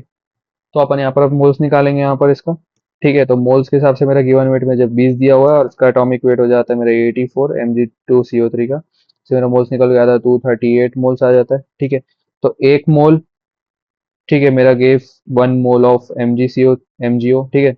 एक मोल Mg2CO3 का यहाँ पर कुछ भी वो अपन को नहीं करना है ना, मतलब बैलेंसिंग तो नहीं हुई यहाँ पर, मतलब बैलेंस्ड इक्वेशन नहीं है। तो 1 मोल मेरा Mg2CO3 का मेरा 1 मोल ऑफ MgO मेरा बनाता है। ठीक, तो 0.238 मोल मेरा यहाँ पर कितना ये MgO बनाएगा। ठीक है, तो ये मेरे को बताना है, तो इसमें यहाँ पर ये करूंगा 0.238 मोल्स, ठीक, इंटू 40 ग्राम। MgO का मेरा एटॉमिक वेट इतना मेरा 40 ग्राम होगा ना। ठीक है, तो उसके बाद में फिर से निकल के आता है मेरा 0.52 MgO मेरा वो ईल्ड करेगा। ठीक, अब परसेंटेज प्योरिटी मेरे से पूछा हुआ है, तो परसेंटेज प्योरिटी, हाँ, तो परसेंटेज प्योरिटी मेरा क्या आ जाएगा यहाँ पर, 8/0, सॉरी, 8 ये मेरा कितना निकल गया था, 9.52 था ना, ये 9.52, 8/9.52 इंटू 100, तो मेरा 80%, 84% मेरा आता है, इसका प्योरिटी आ जाएगा मेरा MgO का। ठीक, MgO का मेरा परसेंटेज प्योरिटी आ जाएगा। तो आपको समझ आया कि MgO है, ये रिएक्ट करके ये बनाता था, तो मोल्स, 1 मोल मतलब मोल्स ऑफ MgCO3 का ये हुआ मेरा। ठीक, तो एक मेरा मोल इतना बनाता था, तो 0.38 मोल मेरा कितना बनाएगा, तो इसको मैं ये हुआ, उसके बाद इसको मल्टीप्लाई किया 40 से, जो इसका मॉलिक्यूलर वेट है। ठीक है, तो इससे मेरा मोल से मेरा वेट निकल के आया यहाँ पर। तो वेट को मैं अगर फिर यहाँ 8 ग्राम मेरा दिया हुआ है, तो उसको मैं इससे परसेंटेज प्योरिटी निकाल लिया, तो इसमें आ गया मेरा परसेंटेज प्योरिटी। ठीक है, तो इसका आंसर मेरा हो जाएगा क्या, 84%। अगला आता है 39, मेरा सवाल आता है, इसे अब बनाते हैं अपन फटाफट। ये तो आपका समझ आ गया था, आपको ये डिफिकल्ट लेवल का थोड़ा सवाल है, ठीक है, डिफिकल्ट ग्रेड में। 10 ग्राम ऑफ आपका हाइड्रोजन है, ठीक है, combine to form 64 gram was filled in a steel vessel and exploded amount of water produce in this reaction will be. ठीक है, तो H2+1/2O2 गिव्स H2O मेरा यहाँ पर दे रहा है, तो 1 मोल ये है। ठीक है, 1/2 मोल्स ये यूज हो रहा है और 1 मोल ये यूज हो रहा है, यानी कि वन। अब अपन यहाँ पर क्या लगाते हैं, यहाँ पर 10 gram weight upon molecular weight. ठीक है, वैसे ही वेट अपॉन मॉलिकुलर वेट। ठीक है, तो ये कितना याद दे रहा है, तो ये 5 मोल,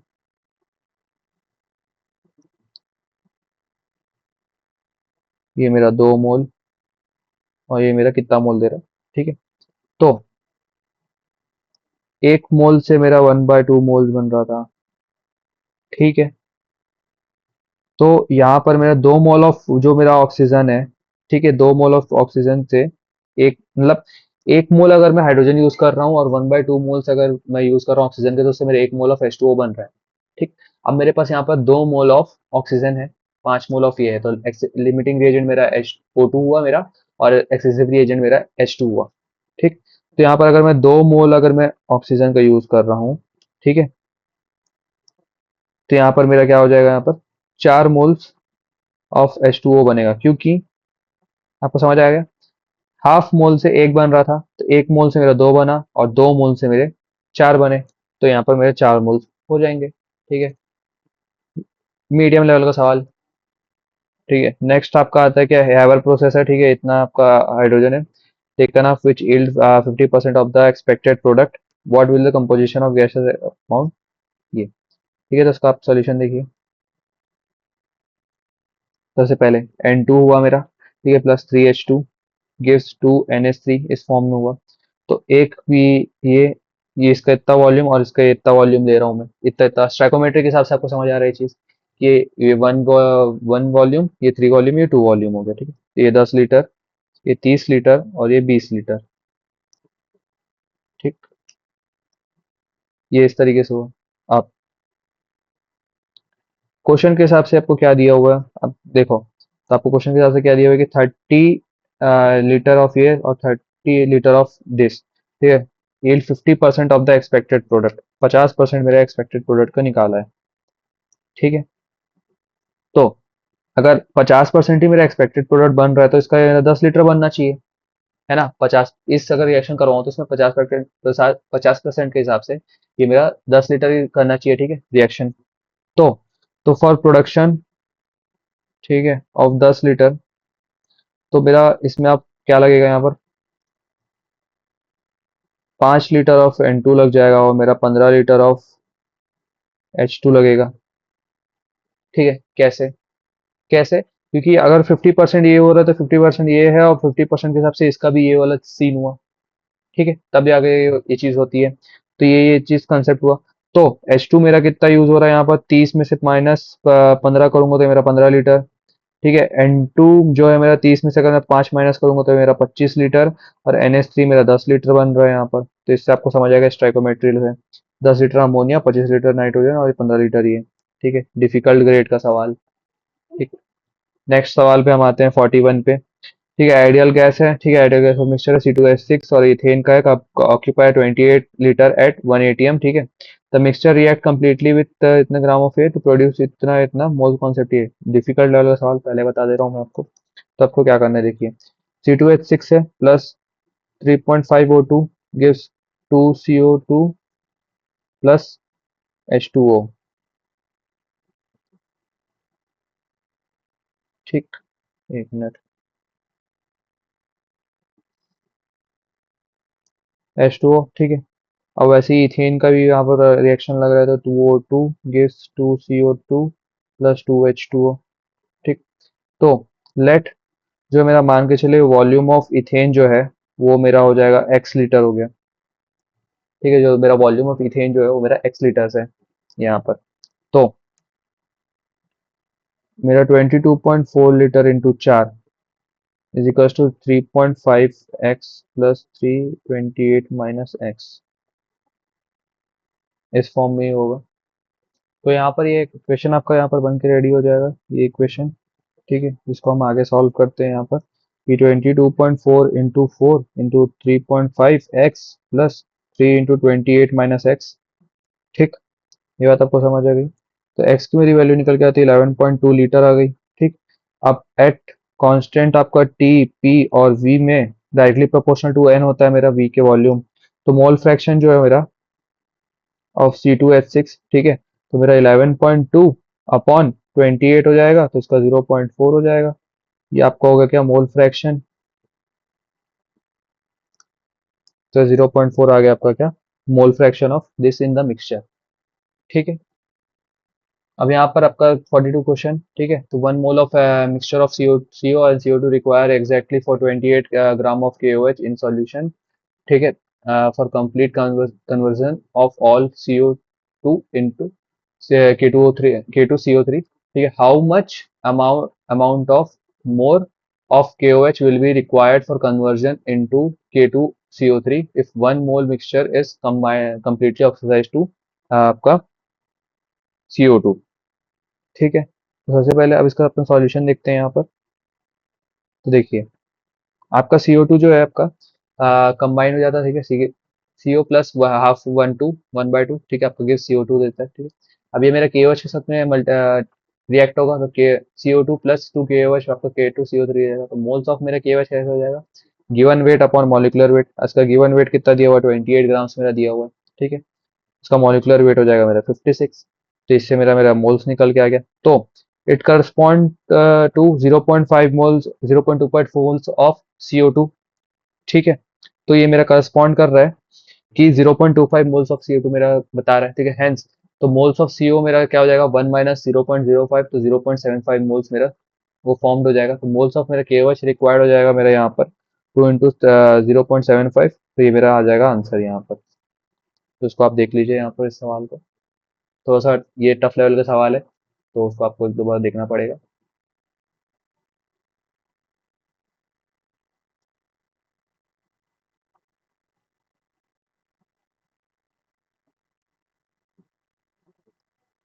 नेक्स्ट क्वेश्चन पे आते हैं अपन।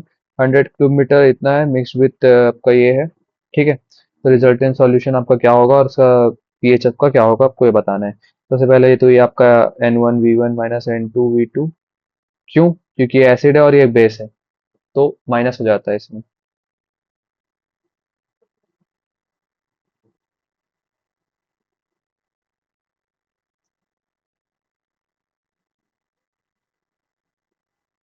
V1 plus V2 is equal to N final हो जाएगा ये।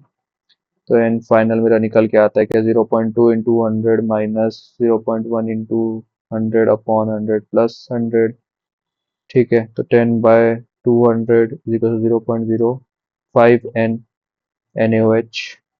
ठीक है, तो ये आपका बेसिक सॉल्यूशन ही बनेगा, क्योंकि कंसंट्रेशन इसका ज़्यादा है एज कम्पेयर, NaOH का कंसंट्रेशन ज़्यादा है एज कम्पेयर टू HCl से, ठीक है। तो ये बेसिक सॉल्यूशन बनेगा, ठीक। ये आपका काफ़ी डिफिकल्ट लेवल का सवाल है, अच्छा खासा इसमें दिमाग लगेगा। ये आपके नीट पे आना सेक्शन बी में ही एक्सपेक्टेड है, और इसको आप छोड़ भी सकते हैं, काफ़ी डिफिकल्ट लेवल का सवाल है, ठीक है। नेक्स्ट सवाल आपका आता है क्या, in order of increasing atomic mass, ये, तो आप वही सेम मेरा इसमें लगाइए, मेरा मोल्स का ट्रिक, ठीक है। वो ट्रायंगल ट्रिक आप यहाँ लगाइए, आपका सवाल बन जाएगा। नेक्स्ट क्वेश्चन में आता है मेरा यहाँ पर कि विच of the following is initially true और फॉल्स, आपको बताना है, ठीक है। तो गेल उसेक लॉ ऑफ आपका is actually the law of definite proportion bye ये, ठीक है। तो आपका जो स्टेटमेंट वन है वो आपका ट्रू है, ठीक है। ये एक्चुअली आपका law of definite proportion by volume की ही बात कर रहा है, ठीक है। तो law of conservation of mass जो है truly is true for physical changes but not for chemical changes, ये आपका बहुत ज्यादा गलत चीज बता दिया। The percentage of oxygen in H2O2 is different from that of H2O because it violate law of definite proportion हो जाता है मेरा यहाँ पर, तो ये भी बात बहुत गलत है, ठीक है। तो मैं यहाँ पर जो है कि मैं किसी कंपाउंड के बारे में, इंडिविजुअलिटी के बारे में बात कर रहा हूँ, ये दो चीज को मैं कंपेयर करने के बारे में नहीं कर रहा हूँ, ठीक है। दो अलग अलग कंपाउंड के बारे में कंपेयर नहीं कर रहा हूँ मैं किसी एक, जैसे कि मान के चलो ये ऑक्सीजन की बात कर रहा है, इन H2O2 is different from the H2O, ठीक है। तो ये चीज ये गलत है ना। यहाँ पर मैं किसी दो कंपाउंड का यहाँ पर कंपेयर नहीं कर रहा हूँ, मैं एक मॉलिक्यूल को मैं कंपेयर करना चाह रहा हूँ यहाँ पर, ठीक। तो जो law of definite proportion is only valid for each compound individually, हर एक कंपाउंड इंडिविजुअली इसके लिए वो कर रहा है वो, ठीक है, ना कि किसी दो कंपाउंड के बीच में कंपेयर करने के लिए, तो ये भी फॉल्स हो गया। तो fixed mass of A react with other two compound mass से B is any positive integer ratio, ठीक है। तो ये मेरा ट्रू है, ठीक है, इंटीजर रेशियो में होना चाहिए। तो at 5 STP combined different volume, ये भी मेरा गलत है। तो equal volume of all gases in the similar condition of pressure contain equal volume of equal number of moles, अगर एक ही आपका इक्वल वॉल्यूम्स है, ठीक है, अगर सेम कंडीशन में मेरा equal number of moles contain करते हैं, अलग अलग नंबर ऑफ मोल्स कंटेन नहीं करते, तो इसके answer true true false false, true false true होगा ये। तो इसके शायद ऑप्शन में कुछ दिक्कत है, ट्रू फॉल्स फॉल्स, एक मिनट, ये ये पहला हो जाएगा ट्रू, ठीक है, दूसरा फॉल्स है, तीसरा फॉल्स है, ठीक है, चौथा ट्रू है, फिर फॉल्स है, तो ये अपना ऑप्शन हो जाएगा, ठीक। ये हो गया। नेक्स्ट सवाल आपका आता है, पर नेक्स्ट सवाल है विच ऑफ द फॉलोइंग का following compound is in correct correct correct empirical and molecular weight of the if the molecular mass of is 80 compound containing 60% C, 5% H और 35% एन मेरा दिया हुआ है। सेम कंसेप्ट लगाते हैं अपन वापस से, ठीक है। तो सबसे पहले देखो, ये थोड़ा कॉम्प्लेक्स ये क्वेश्चन है, बहुत डिफिकल्ट लेवल का सवाल है, आपको अच्छे से ध्यान देना है। तो 100 लेट 100 ग्राम्स ऑफ कंपाउंड है यहाँ पर, ठीक, 100 ग्राम का कंपाउंड है यहाँ पे मेरा। तो सबसे पहली बात, तो नंबर ऑफ मोल्स जो है ऑफ नाइट्रोजन मेरे कितने हो जाएंगे यहाँ पर, 35/14, 2.5, ये मेरे नंबर ऑफ मोल्स हो जाएंगे, ठीक है, 35% ये दिया हुआ है। और नंबर ऑफ मोल्स मेरे ऑफ एच मेरे कितने हो जाएंगे यहाँ पर, 5/1.1 ले लो, चलो मान के चलो, 5/1 यानी कि 5 आ जाएगा, ठीक। नंबर ऑफ आपका मोल्स आपका सी का कितना दिया हुआ है यहाँ पर, 60/12, तो ये मेरा हो जाएगा फिर से कितना, 5 के आसपास। तो 5 मेरा सबसे स्मॉलेस्ट, 2.5 मेरा स्मॉलेस्ट वैल्यू है, तो 5/2.5 मेरा हो जाएगा 2, उसके हिसाब से इसमें मेरा हो जाएगा 2, सॉरी इसमें हो जाएगा मेरा 1, सिंपलेस्ट रेशियो मेरा ये आ जाएगा। तो 2:2, सॉरी ये 1/2 हो जाएगा ना, 1/2:1:1, तो इसका सिंपल रेशियो हो जाएगा 1:2:2:2:2, ये इस फॉर्म में हो जाएगा, यानी कि 1:2:2 है, यानी कि C:H:N मेरा कितना निकल के आ रहा है, इसमें इसका है, ये N का था, ये H का था, ये C का था, तो C:H:N मेरा कितना निकल के आ रहा है यहाँ पर, C2H2N, ये मेरा फॉर्मूला हो गया इसका, ठीक है, C2H2N हो गया मेरा फॉर्मूला। उसके बाद C2H2N हो जाता है यहाँ पर मेरा। ठीक है, इसका फॉर्म ये आपका निकल के आ गया। अब इसका एम्पेरिकल वेट क्या हो जाएगा मेरा, 2 × 12 + 2 + 14, मेरा कितना निकल के आता है, 40। ठीक, सबसे पहले सबसे पहले अपन एम्पेरिकल देखेंगे यहाँ पर, तो ये निकल के आ रहा है आपका, ये एक ऑप्शन है और ये एक ऑप्शन है। ठीक, अब आपका ये कितना दिया हुआ, 80 दिया हुआ है, इसका निकल के कितना आ रहा है, 40, यानी कि 2 उसका बाहर में आ जाएगा। ठीक है, तो ये आपका ये हो जाएगा, तो C2H2N के बाहर में 2, C4H4N2। ठीक, डिफिकल्ट लेवल का सवाल था ये, कैलकुलेटिव काफी, आपको समझ आ गया होगा आई होप। उसके बाद liquid benzene burns in oxygen according to the equation, ये आपका इक्वेशन दिया हुआ है, how many litres of O2 is needed to complete the combustion of 39 liquid of benzene. वापस से ये डिफिकल्ट लेवल का सवाल है, स्टोइकोमेट्री का सवाल है ये। तो सबसे पहले यहाँ पर मैं इक्वेशन लिखना चाहूंगा, 2C6H6 plus 15O2, 2CO2 plus 6O2। बहुत से ही ज़्यादा ये स्टैंडर्ड टाइप का इक्वेशन है, थर्मोडायनेमिक्स में भी आपको देखने को मिलेगा। ओके, तो 2 × 78, 15 × 32, तो यहाँ पर ही निकल के आता है 156 ग्राम। ठीक है, तो 156 ग्राम, ठीक है, ऑफ बेंजीन रिक्वायर ऑक्सीजन। ठीक है, तो 15 × 2.22.4 लीटर, तो इतना ग्राम ऑफ बेंजीन मेरा इतना इसको इतना लीटर इसको चाहिए। ठीक है, तो 1 ग्राम बेंजीन के लिए, 1 ग्राम बेंजीन के लिए, ठीक है, रिक्वायरिंग ऑक्सीजन जो रहेगा मेरा, रिक्वायरिंग ऑक्सीजन जो रहेगा मेरा, 15 × 22.4 अपॉन 156 लीटर। ठीक है, इतना हुआ, तो 39 ग्राम ऑफ बेंजीन के लिए, ठीक है, रिक्वायरिंग ऑक्सीजन 15 × 22.4, 156 × 39, तो ये मेरा निकल गया 80.44 लीटर। ठीक है, तो देखो इस क्वेश्चन का सॉल्यूशन देखो, तो ये मेरा हो गया, इक्वेशंस हो गए। ठीक है, ये हो गए, तो 156 ग्राम ऑफ बेंजीन मेरा रिक्वायर कर रहा है। ठीक है, तो 15 × 22.4 लीटर, ठीक है, इतना मेरा लीटर ऑफ ऑक्सीजन वो चाहिए, वो रिक्वायर कर रहा है। ठीक है, रिक्वायरिंग ऑक्सीजन इसका इतना है। उसके बाद तो यानी कि 1 ग्राम मेरा इतना होगा। ठीक है, स्टाइकोमेट्री का कॉन्सेप्ट, तो 39 ग्राम मेरा इतना लगा लेगा, तो कॉन्सेप्ट है ये। ठीक है, तो आपको आइडिया लग गया कैसे बनाना है सवाल को। ओके, तो इसका आंसर आएगा 84। अब नेक्स्ट सवाल पे हम आते हैं यहाँ पर, विच of the following option correct limiting reagent. ठीक है, करेक्ट लिमिटिंग रिएजेंट बताना है, 20 ग्राम ये, 20 ग्राम ये, 80, 60, 80, 100, 200। सबसे पहले अपन किस तरीके से इसको लिमिटिंग रिएजेंट में बनाते हैं, सबसे पहले क्या करना है, बैलेंस भी करना है हमें इस रिएक्शन को, और साथ साथ में इसको मोल्स के फॉर्म में इसको कन्वर्ट भी करना है। तो यहाँ पर अपन सबसे पहले देखते हैं, सी वाले की बात करते हैं, तो यहाँ पर उसका 26 दिया हुआ था, है ना, तो उसी तरह से मैं मोल्स निकालूंगा, इसका मोल्स कितना निकल के आ जाएगा, सी वाले का मेरा 0.16 मेरा निकल के आएगा मोल्स। वैसे ही मेरा ओ का निकालूंगा तो 0.62 निकल के आएगा, 0.625 ओ का निकालने पे, ये मेरे इतने इतने मोल्स हो गए। इसमें मेरा क्या कंसेप्ट लग रहा है कि इसमें मेरा 2.4, ठीक है, और इसके मोल्स मेरा निकल के आ जाएंगे कितने, 40। तो इसमें मेरा आएगा एन के मोल्स हो जाएंगे मेरे 2.4 और एच के हो जाएंगे मेरे 40। तो इसमें समझ आ रहा है डेफिनेटली जो है मेरा ऑक्सीजन जो है मेरा लिमिटिंग रिएजेंट है, तो मेरा ओ यहाँ पर दोनों में लिमिटिंग रिएजेंट है। इसमें ये ज़्यादा, एच ज़्यादा है, एन कम है, तो इसका मेरा एन मेरा लिमिटिंग रिएजेंट हो गया। ठीक है, मोल्स आप कंपेयर कर रहे हैं, तो ऐसे ही आपका जो ये वाला जो रिएक्शन है, इसमें भी जो आपके मोल्स हैं P4 और O2 के, तो P4 के आपके मोल्स कम है एज कम्पेयर टू O2 के, तो आपका ये हो जाएगा। तो आपको बस मोल्स इसमें निकालने हैं और आपको सवाल सॉल्व कर लेना है।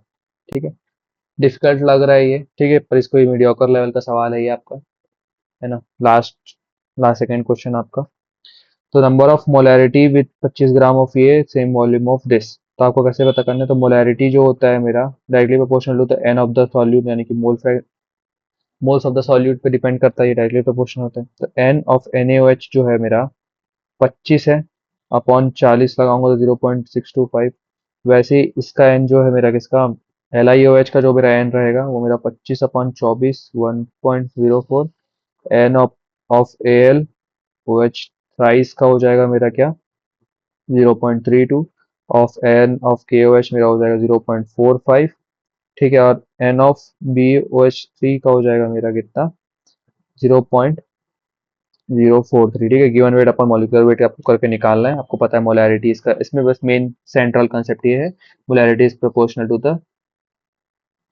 मोल ऑफ सॉल्यूट, ठीक है। तो इससे मेरा आंसर ये निकल के आ जाएगा।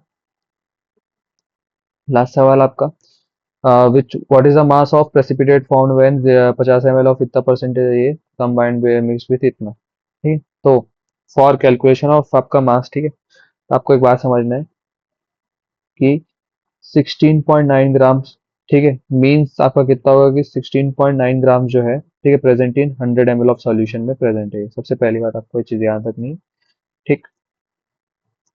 अब आपका होता है कि इसमें 16.9 ग्राम आपका कन्वर्ट हो रहा है इस आपका 100 ग्राम ऑफ सॉल्यूशन में प्रेजेंट है, ठीक है। तो आप इसमें से सॉल्यूशन से देखिए,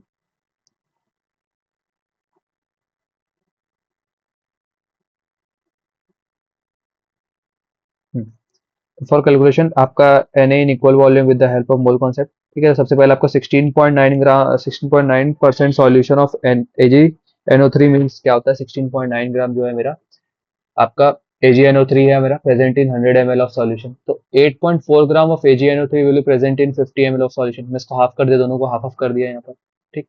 तो सिमिलरली 5.8 ग्राम ऑफ NaCl भी जो मेरा 100 ग्राम ऑफ सॉल्यूशन में प्रेजेंट है, ठीक है। ये वाले की बात कर रहा है 5 इतना। तो अगर इसका हाफ करना चाहूँ मैं, ठीक है, तो वैसे ही वो 2.9 ग्राम उसका प्रेजेंट होगा मेरा कितना, 50 ml ऑफ द सॉल्यूशन, ठीक है। अब ये आपका हो गया, क्या आता है अब, ये आपका हो गया रिएक्शन, इस तरीके से आपका रिएक्शन बनेगा, ठीक। तो आपको पता चल गया कि ये आपका वे आपका ये क्या है, वेट है, और ये आपका क्या हो जाएगा, आपका मॉलिक्यूलर वेट है। ये भी आपका वेट है, गिवन वेट, और आपका हो गया मॉलिक्यूलर वेट। तो इससे आप मोल्स निकाल लिया, इसका ये मोल्स हो गए, इसका ये मोल्स हो गए, और आपका एट इक्विलिब्रियम में ये 0 0 अभी तक प्रोडक्ट बना नहीं है। अब मास ऑफ AgCl क्या होता है, तो आपका जब ये इतने मोल्स बन रहे हैं, इतने मोल्स बन रहे हैं, तो उतना आपका प्रोडक्ट भी बनेगा, उतना आपका दोनों प्रोडक्ट ऐसे ही बने, सेम बनेगा। तो इतना आपका क्या आ जाएगा, ये आपके मोल्स है। आपको इसमें से आपको मास निकालना है, तो आप मल्टीप्लाई कर देंगे इसमें से, तो आपका 7 ग्राम इसमें बन जाएगा। तो आपका आंसर हो जाएगा 7 ग्राम, ठीक है। तो ये था हमारे तरफ से मूल कॉन्सेप्ट का वीडियो सॉल्यूशन, ठीक है। आपको आई होप आपको हर एक क्वेश्चन समझ आया होगा। कुछ कुछ क्वेश्चन, एक क्वेश्चन दो क्वेश्चन में कुछ कुछ एरर थे, तो उसको मैं आपको टेलीग्राम में एक बार अपडेट कर दूंगा उस चीज़ पे।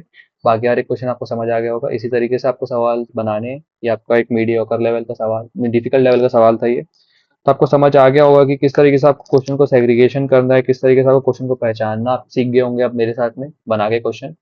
समझ आ गया डिफिकल्ट कौन सा, मीडियम कौन सा, इजी कौन सा, आपको समझ आ गया। तो इसी वजह से आप अपने मॉक टेस्ट में भी आप ये सब चीज़ करिए, तो आपको आइडिया लगेगा कि और कैसे हम अच्छा कर सकें इसमें। तो मिलते हैं नेक्स्ट टाइम, ठीक है। अल्टिन 10, bye bye, take care, have a good day. And कुछ भी आपको डाउट हो तो कमेंट सेक्शन में ज़रूर बताइएगा। Okay, thank you.